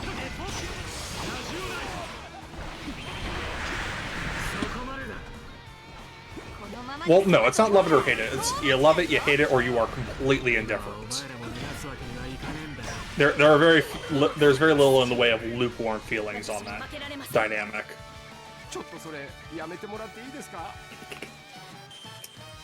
In terms of, you know, the type of spicy content you consume. Is pornography considered spicy? I feel like it's a different flavor entirely. I feel like spicy has implications outside of the realm of pornography. Yeah. For one thing, I do think it's unfair to kind of hold that pornography to the same standards as actual literary media. Actual, you know, productions, for example. But at the same time, like, there are things that will inevitably squick anyone out in anything that they choose to view. Yeah. So, yeah. Okay, go ahead. It's hard to talk about in the abstract, honestly, without getting too deep into it. Not safe for streaming topics. Do we consider those topics not safe for stream? I think there's a certain point at which it becomes a bit too much. Where do you think the line is? I don't know, and I don't want to test it. It is a very understandable take. I'm also not sure. So what do you think, Mel? I'm fairly sure if there was a line, Fuzzy and I have crossed it at some point. Yeah, that's the You thing. know what? Fair. Because we've talked about a lot. Like, how deep did you go? How far into this field did you penetrate? To be fair, I'm not sure how explicit we've ever gotten, but, you know, I mean... I don't think we've ever gotten explicit in the sense that we've, like, used naughty words. Well, we use a lot of curse words, that's for sure. I mean, I don't really know exactly what you're sort of shying away from here, Jack. I'm not sure myself. I'm just trying to be cautious overall in what I say. I mean, you know... It's not the worst precaution to take, honestly, because, like... If it makes you feel any better, I can add a warning on Twitch, I'm fairly sure. Go for it. I'm pretty sure we've had that, haven't we? The adult content warning? We have a mature content. We've had the profanity warning on the entire time. It says significant profanity or vulgarity. Yeah. So I think that qualifies. I mean, I can just... I don't have the be right back screen up yet, so I'm just gonna do that. You can just leave it on the menu, it's fine. Well, no, because I have to click over to another window, so I've just taken away the display capture for now. So we've got drugs, intoxication, or excessive tobacco use. We'll be saving that one for a different stream. Gambling. We don't have channel points enabled, so that's fine. Sexual themes, content that focuses on sexualized physical attributes and activities, sexual topics, or experiences. That would probably qualify for this one. Probably put that one on. Just in general, like, the fact that we have a recurring segment called Fetishes Fuzzy Doesn't Understand suggests to me that it is important to have this warning. Alright, I've now put it on, so... Go ahead. Probably a smart move. All right, Jack. Okay. Again, I'm not sure where to start on this, is the thing. How about those penises, huh? Honestly, like, I feel like pornography has given men unrealistic expectations for how big they should be. Okay. I didn't literally mean talk about penises, but you have a very good point. Yes. Yes, that is very much... I'm pretty sure it's been studied. Oh, like, I would not be shocked. In a rigorous academic fashion, but yeah. To all of those whose only experiences with penises are their own and pornography, they don't get that big in real life. That is not the average. Those are definitely, like, outliers. Like... Or at the very least, like, at the far end of the bell curve. Also... That is what they are specifically cast for. Yes. Also, when they say it's amateur, that doesn't mean they're not cast to be as, like, inhumanly large as possible. No, it just means that they haven't been doing this for very long. Which is an important distinction to make. Yes. Being an amateur does not mean you do not have the necessary skills to succeed in a given field. Unrealistic expectations in general are... Regarding a lot of stuff, yes. A thing. Okay, let's talk about something... Let me specifically mention something that I have a fascination with. And this is something that has a lot of historical context. Let's talk about the Virgin Complex. Oh, that's not fun. I do not like that. This is...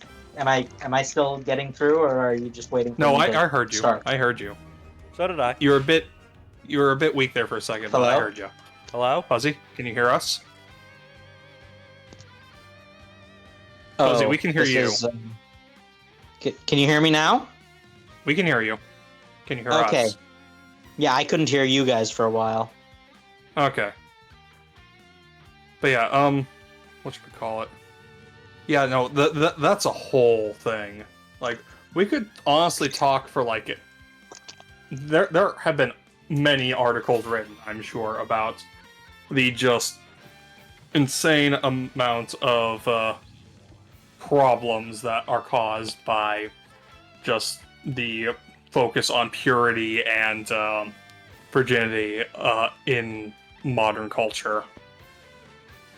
Even after all the social progress that's been made over the past several decades, it's still an issue. It's not necessarily exclusive to modern culture, right? Oh no, absolutely not. In fact, it is in and of itself a holdover from pre-modern culture. Mm-hmm. Though I'm still not entirely sure. Probably as a control tool of the patriarchy, honestly. Oh, it is. I have zero doubt of that.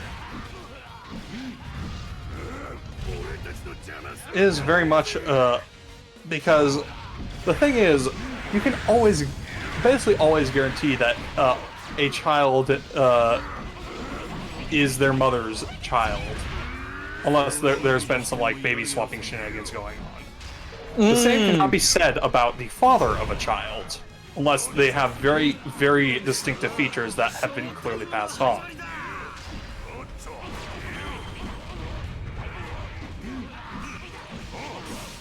Right, I forgot that it might be a paternity issue. Mm-hmm. Now, in a lot of collectivist cultures, that wasn't really an issue because a lot of the times children were communally raised. And anyone who had But there lain is with something the I'd mother like of to a child point out. was considered their father.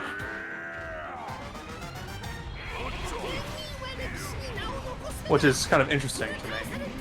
Can you guys hear me? Because I think my internet's the one crapping out because I can't hear you guys. Oh, can you not hear me? Hello? Can you hear me now? Can you hear me now? Okay. Yes, I can hear you now. Okay. How much of that did you get? None of it. Okay. So, like I was trying. Where did I cut off? The last thing I heard was paternity. Okay, so there have been studies of cultures, some of which are still around today, but mostly on island nations, of cultures where children are raised communally, and any man who has lain with the mother of a given child is considered that child's father, at least in the time period between around the conception and or during the pregnancy. So yeah, there is no real issue with paternity there because everyone is expected to contribute to the raising of the child. Well, I was actually going to tackle it from a slightly different angle. Go for it. So, as you all know, we have established that the virgin complex is a thing that exists, right? Yeah. Oh, absolutely. The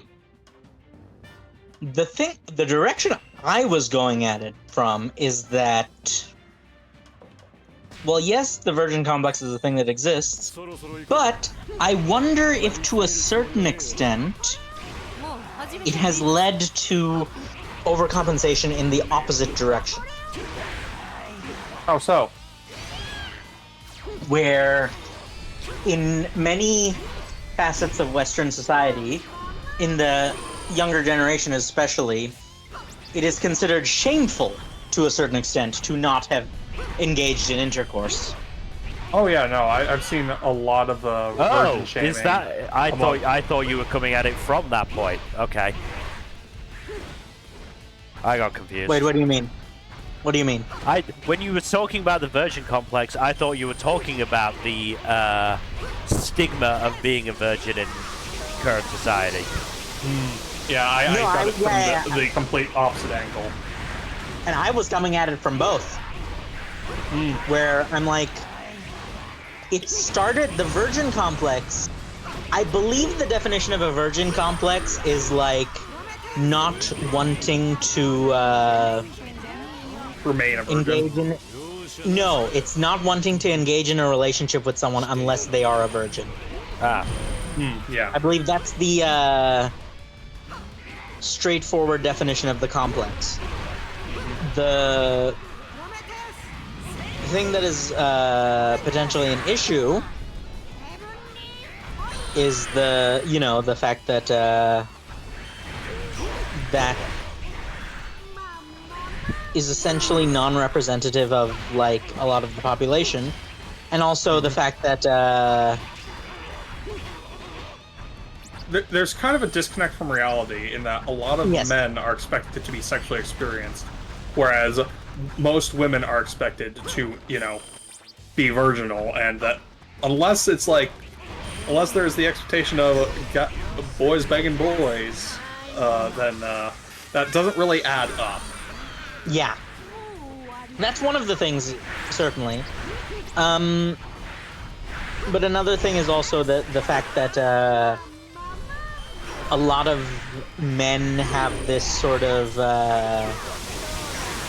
hang up on their partners having had previous partners. Like it's I don't know what it is. It might be a territorial thing. But that's the virgin complex I was talking about. And now what I'm saying is that modern and what Mill thought we were talking about is, I think you'd call it virgin shaming, I guess. Yeah. Right, Mel? That's where you're coming Yes. at it from, right? Like Yeah. the ones who are like, yes, they've never had intercourse, therefore they must be lesser. Yes. Which I should, I'll just volunteer this because I don't have any such shame. I've never engaged in intercourse, nor do I ever particularly want to. And that is your prerogative. Yeah, but like, I understand that this is a safe space, and I understand that you guys are like my friends and also like decent human beings. But I also understand that there are absolutely people who would give me crap about that.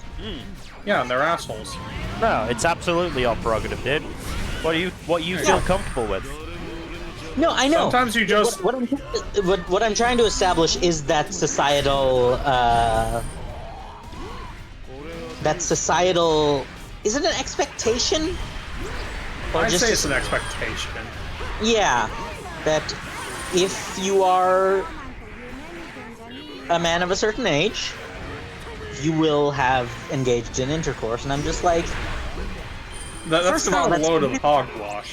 yeah, that's completely disregarding the existence of asexual people, which is its own sort of thing. Can of worms. Yeah, but it's like also, like, there's a lot of people who just are not. Well, I won't say they're not horny, but there's just a lot of people who do not feel the desire or need to engage in that sort of activity if there isn't like a good reason for it, and like relationships are hard. Yeah, a lot of the time, like, it's some combination of circumstances and preferences that a lot of the time prevent some people from engaging those kinds of relationships. And honestly, shaming someone for not engaging in that when they are either unwilling or unable to do so is just fucked up.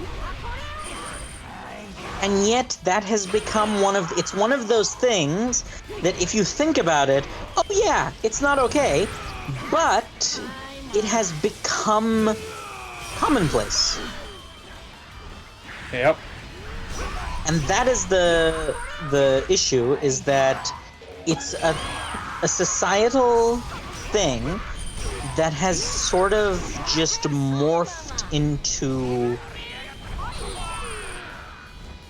a matter of course. That's what I was thinking. It's become a matter of course. That's the phrasing I was specifically thinking of. Where it has become a matter of course to just think like that. And it's something I myself have thought about a lot because of my own circumstances, but it's like there are absolutely people who are not willing to engage in casual intercourse,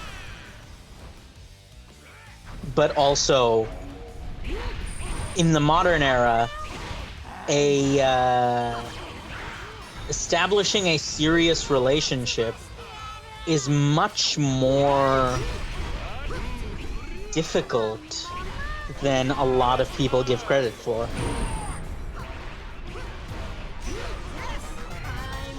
Right, do you get where I'm coming from? Yeah. Where it's like, just being willing to be in a relationship doesn't mean you're gonna, like, get in a relationship. And it's one of those things that,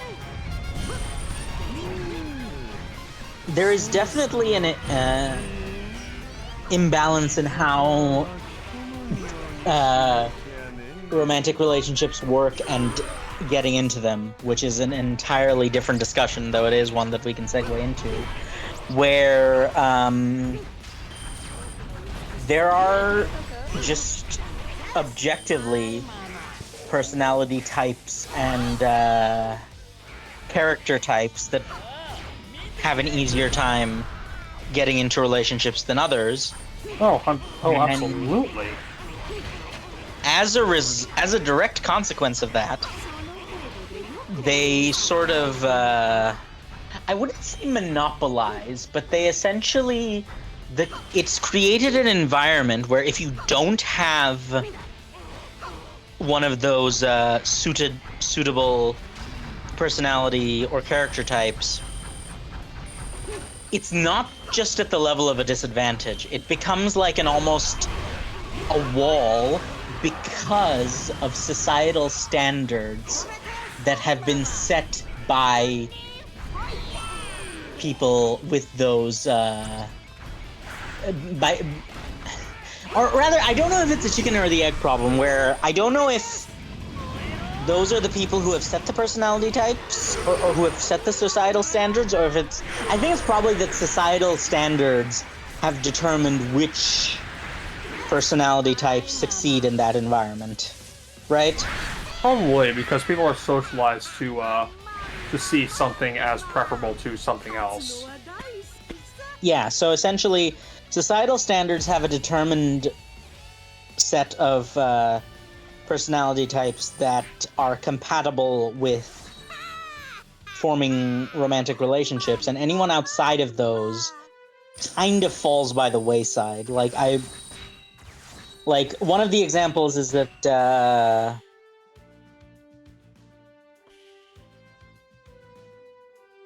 the difference in standards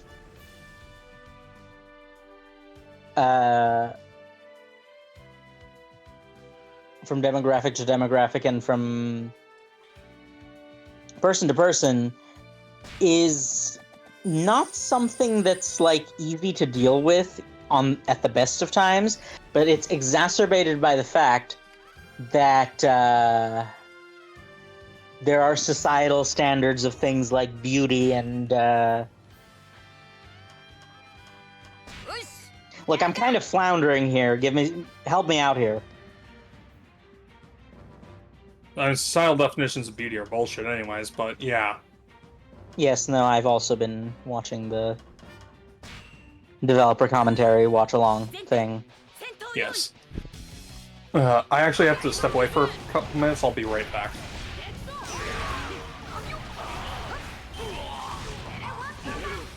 I mean, I think there's also a conversation to be had of, you know, if you do have the type of personality that isn't, you know, confident in social situations, it can be made a lot harder to, you know, meet somebody or open a dialogue with somebody who you want to start a relationship with because of those people who are good at communicating, but, you know, are dicks. Which we should give a disclaimer. Not everyone who's good at communicating is a dick. No. But you know exactly the types that I'm talking about. Yes, no, don't there you? does tend to be some overlap, yes. And I'd like to also point out that I do not blame the, let's be real, it's generally women who, you know, turn anyone hitting on them down. No, that's probably the safest thing to do. Exactly. It's what I would do. Yeah. I do not blame the women for this. I blame the, you know, the dicks the dicks that have created these situations. Yes. Yes.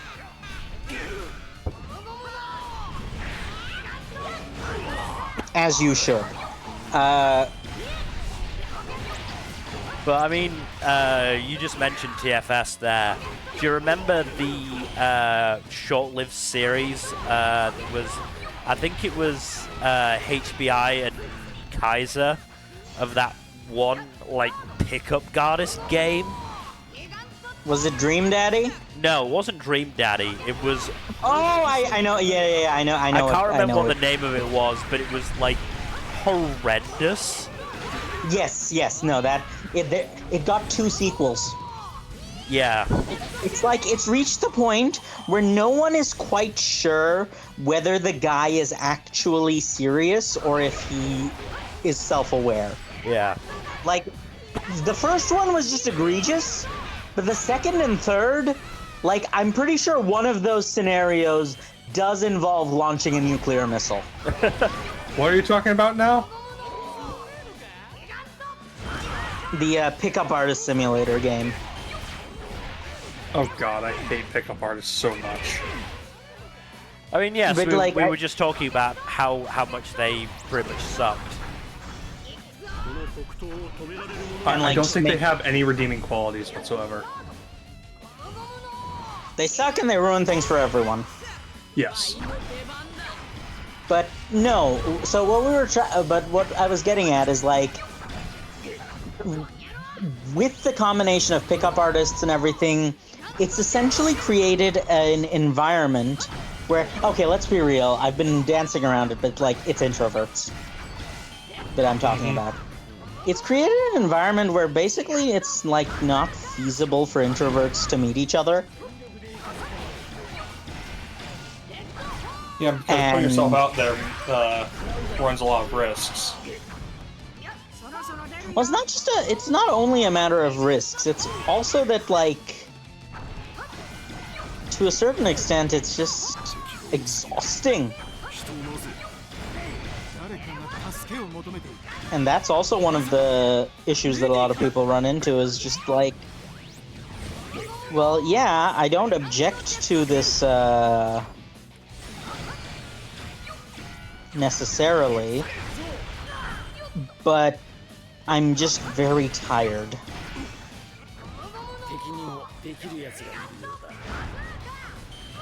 So it's like, for introverts to keep up with this, with the societal standards, is like, it's also because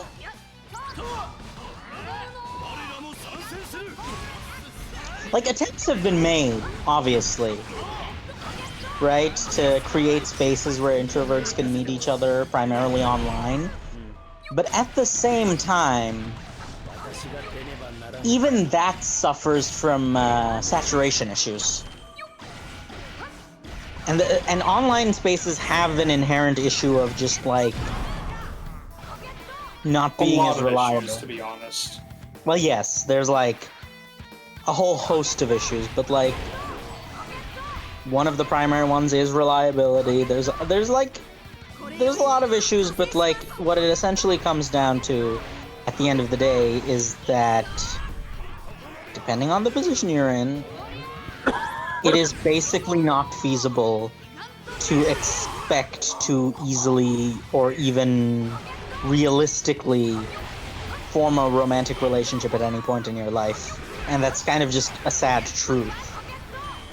Mm-hmm. And it's like... It doesn't hurt to try, but it's very hard to try. Actually, Yeah. it can hurt to try, because rejection stings like a motherfucker, but... Yeah, that's- right? It's like... It's one of those things where there are absolutely people who would not object to just a romantic relationship, but, like, there's just no established guidelines for it for a lot of... Now, I can sympathize. I'm not quite... I don't think I'm there, because I don't think, like, relationships are for me. Just in general.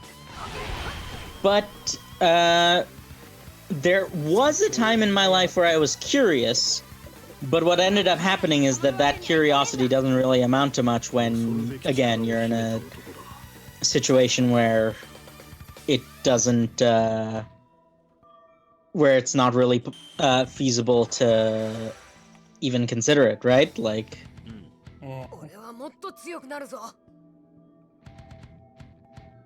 So, what I'm basically trying to say is, I totally understand why Japan's birth rate has plummeted. Few factors. One of which is just the absolutely awful work culture in Japan, which has just absolutely fucked up any sense of personal lives that a lot of working class Japanese people have. And another is just like wages and such have made it difficult for people to really even consider starting a family in combination with that work culture, not giving them a lot of free time in which to form families. And I would also say that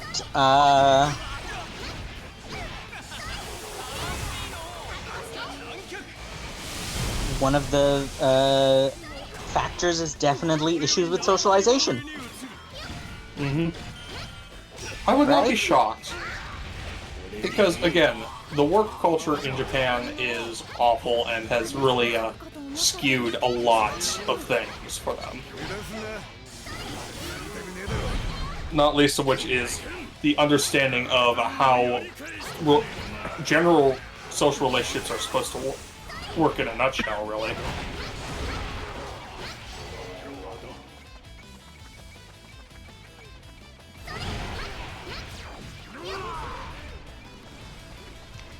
But yeah, I do think, because, like, I am still a university student, and we all have experiences of being university students.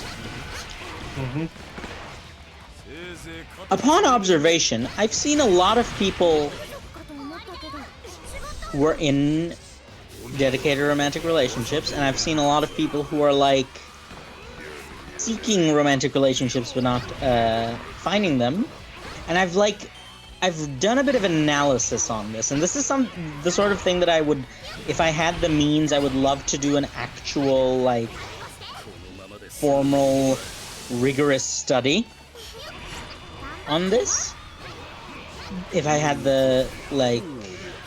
resources? The resources. But I'm very, very curious about, first of all, what demographics, like, what are the common threads among college students who have relationships? I remember this from high school as well.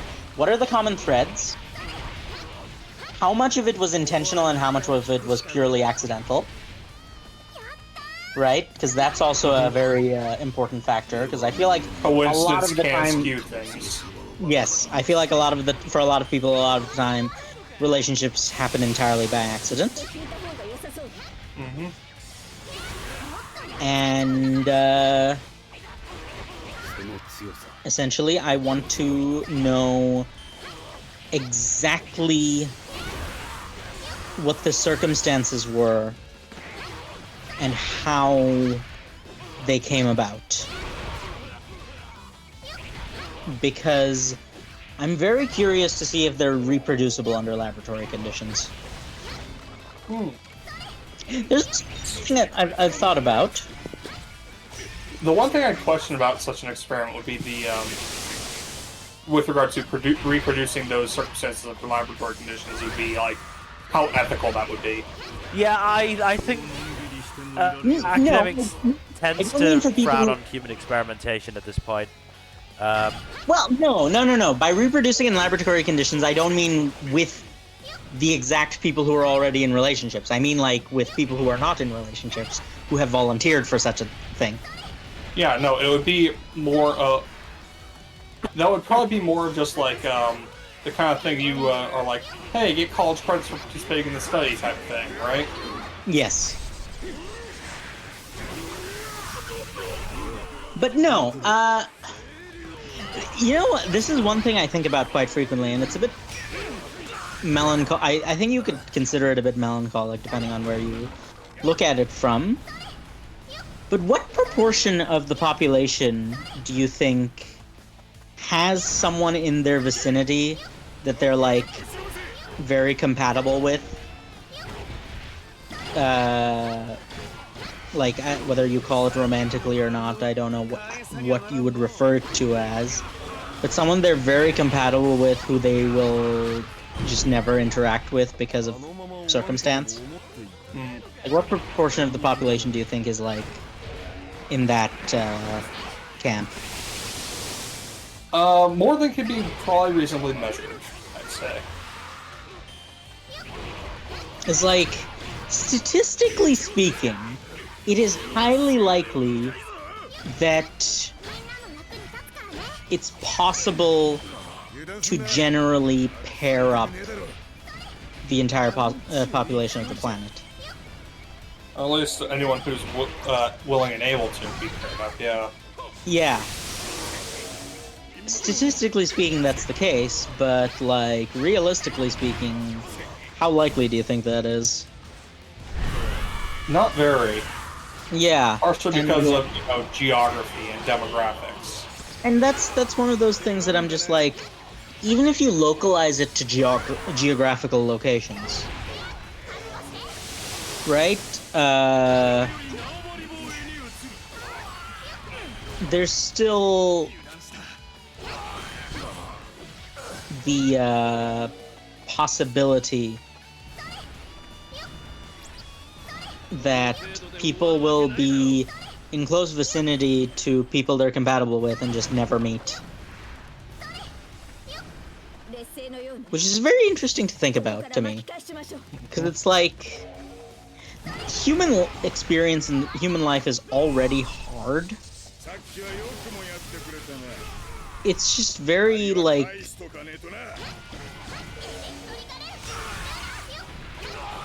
worrying to me that there's still exists things that make it even more difficult. And part of that is just due to the way that society has developed, aka capitalism fucking over so many people, amongst other things. Amongst many other things.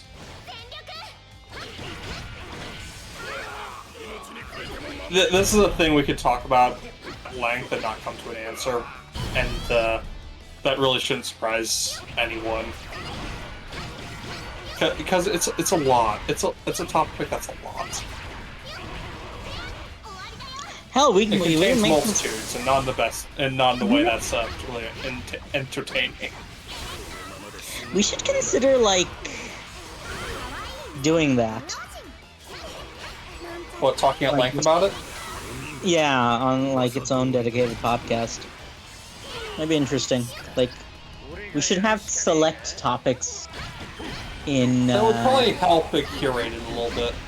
Yeah, if we curate it and if we, like, prepared a little bit beforehand. It would be interesting to talk about, I think. We haven't done, like, a really, curated, dedicated, like, deep dive podcast in a while.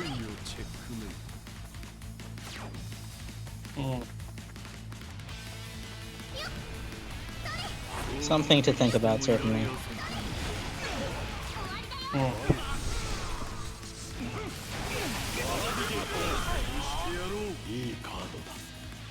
So anyway, back to the hot for teacher fetish. We should probably wrap this up around the end of Mill's run with this. No, that was around. basically what I was intending. Yes, that's probably for the best. But yeah, I just kind of like it squicks me out, especially when the teacher is male because. No, I get that.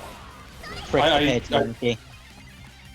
Yeah, no, the whole the whole male teacher with student thing is has that extra layer because of the aforementioned reasons that we talked about already.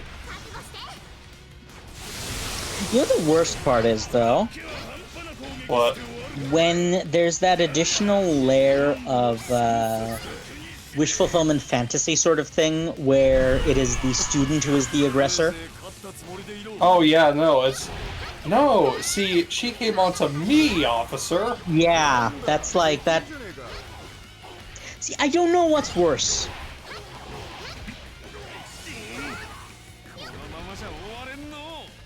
But I think the base. Yeah, it's hard to say.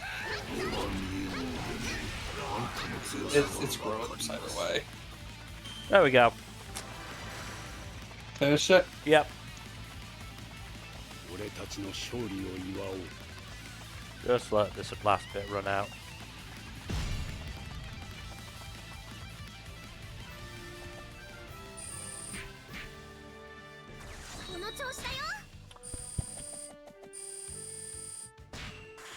Okay, so that brings an end to yet another of our chatting about bullshit streams. These are always fun. Yeah. Even better, I didn't notice any issues throughout the stream, so hooray! I didn't notice any freezes. Yeah, that's good. And also, like, I was gonna say, I think the reason the chatting streams are so much fun is just like we as a society are just starved for human interaction. We are social animals who are living in an increasingly anti-social world, and as a result, whenever we can just like have people to talk to, it feels nice. Just like to have a conversation is nice. All right, and Karl it's something Marx. Look, you honor me, but I don't think I have reached that level yet. Put it this way, I was planning, as you were talking, I was planning that in my head. My first one was Stalin. No, that's mean. Lenin. Still feels mean. Alright, I'll go back to Marx. Yeah, I like... Russian national anthem plays on loud. Look, honestly, I probably would have accepted Lenin. Lenin's not the worst of them, that's for sure. Yeah, there's like, you can do worse than Lenin, is what I'm trying to say. I mean, Lenin's reputation is high mostly because he's not Stalin, let's be real. That's true. I never said he was, like, a good person. Yeah. I just said he was, like, not the worst you can do. So, you could say that because of Stalin, we're Leninant on him. Boo. Give me a Boo second. this man. Yeah, give me a second. Give me a second. Move this man! You're going to be getting a lot of mileage out of that one, Mill. I just know it. Yep, no, I'm glad I added it. And once I've got my PC working, I'll be getting a lot of mileage out of it, too. I mean, I'm a little less glad upon learning that the person saying that in the clip is Dave Chappelle, I'm fairly sure. Damn it! Yeah. I'm gonna be honest, and this might make me sound a little racist. I thought it was Eddie Murphy. I don't think that's racist. I think that's just because, like... They do look slightly similar, they have similar... They do have... Their voices sound similar. That's it. That's what I was thinking of. No, look at the... Because Jack, you posted the GIF of the seasonal anime chat after I made a pun. Yes. Like, tell me that doesn't look a little like Eddie Murphy. We should sign off before we continue this conversation. Right? Oh, yeah. You know what? It's the mustache. The mustache makes it look like Eddie Murphy. And I also didn't know what movie it was from, and I know Eddie Murphy did that, like, what was it? Something like an African prince or king coming to New York or something like Yes, that. it's coming to America. Yeah, I think I thought it was from that, the GIF, but I don't think it is. Whatever. No, I don't think so. We We should could look end. it up. Yeah, we should end. Yes, So, let's sign off before we get into the weeds.